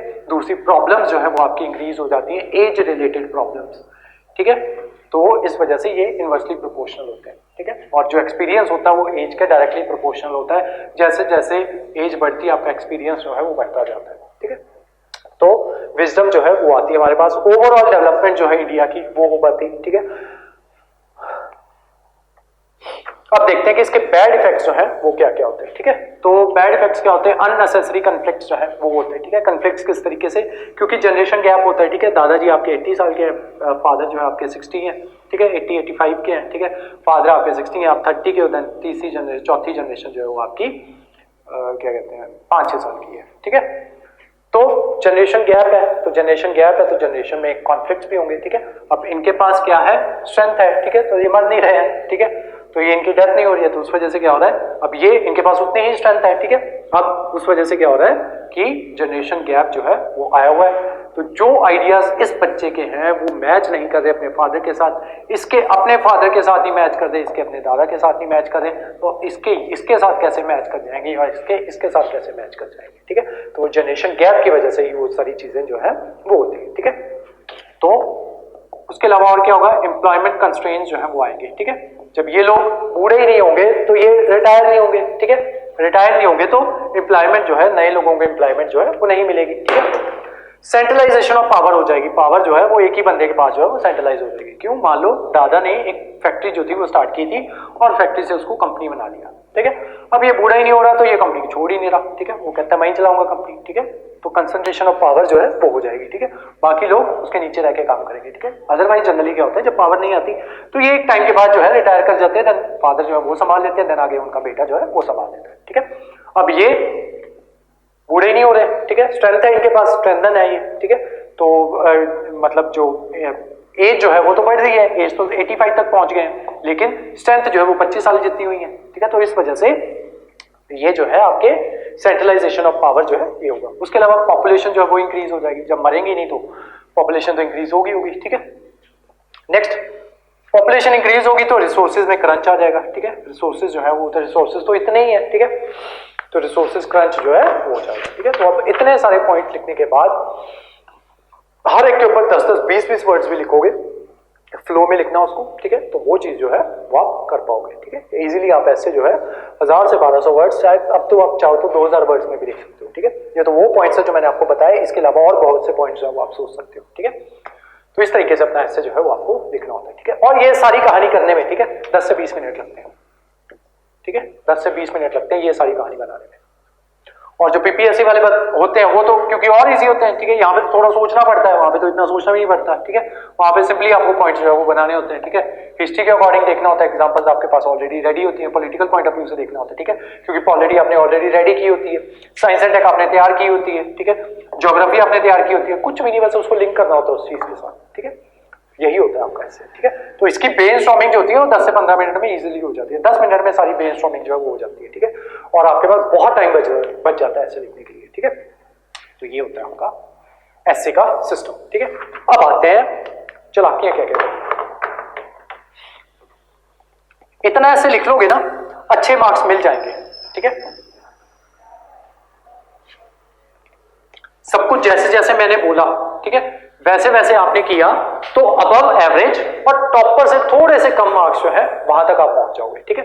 अब टॉपर कैसे बनना है, उसके लिए थोड़ी सी चालाकियां जो वो करनी पड़ती है। वो क्या क्या होती हैं, सबसे पहले जब आपने ऐसे लिख लिया ना, उसके बाद ऐसे करके क्रॉस लगाना होता है, ठीक है। तो ये लगाना होता है, इंपॉर्टेंट होता है, लगाया करो ये, ठीक है। उसके बाद यहां पे अपना ऐसे कंक्लूजन लिखा आपने, यहां पे आपका कंक्लूजन जो है यहां पे आके खत्म हो गया, ठीक है।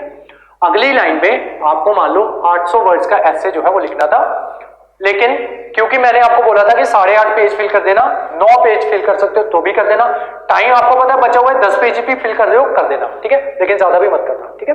तो 10 पेजेस तक आपने फिल कर दिया, ठीक है। ब्रैकेट में आपने क्या करना है, कोई भी रैंडम सी फिगर लिख देनी है।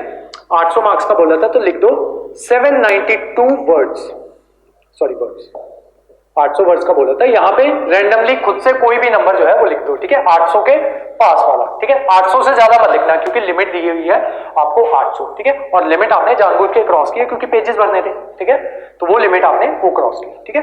तो ये 792 वर्ड्स जो है ये आपने ऐसे लिख देते, ठीक है।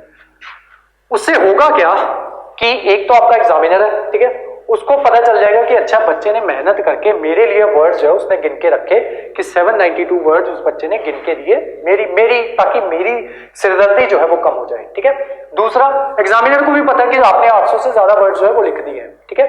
तो अब उसको ये भी है कि हाँ इस बच्चे को जितने पेजेस फिल करने के लिए बोले गए थे और जितने पेजेस हमने डिसाइड किए थे कि एक पेज का 1 मार्क्स देना या एक पेज के 10 मार्क्स देने हैं, वो डिपेंड करेगा ना कि आपका टोटल ऐसे कितने मार्क्स का। अगर 100 मार्क्स का क्वेश्चन है और 1000 वर्ड्स लिखने को बोला है तो उसके अकॉर्डिंग एक पेज 10 मार्क्स का बनता है, ठीक है। तो उसको पता चल गया कि हाँ एक पेज आपका 10 मार्क्स का बनता है, और यही कि 1000 वर्ड्स का ऐसे बोला है और ये बोला है 10 मार्क्स, ठीक है, तो एक पेज का 1 मार्क्स, ठीक है।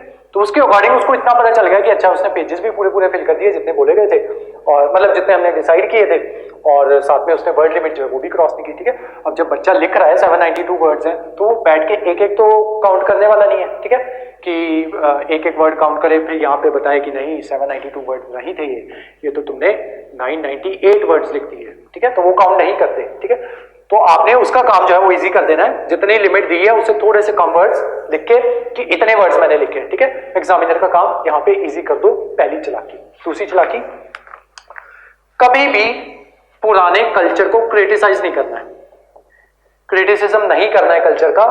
क्यों?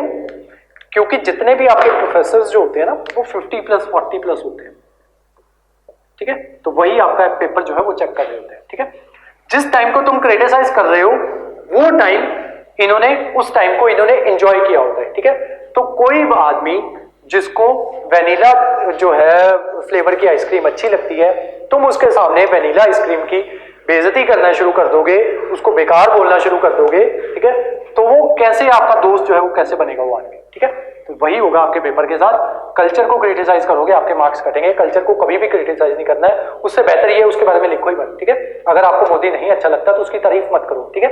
तो रादर देन मोदी के सामने उसकी बेइज्जती करने से ये बेहतर है कि उसकी तारीफ ही मत करो, ठीक है। तो ये पॉलिसी जो है ये अपनाओ, ठीक है। जो चीज अच्छी नहीं लगती मत लिखो उसके बारे में, ठीक है।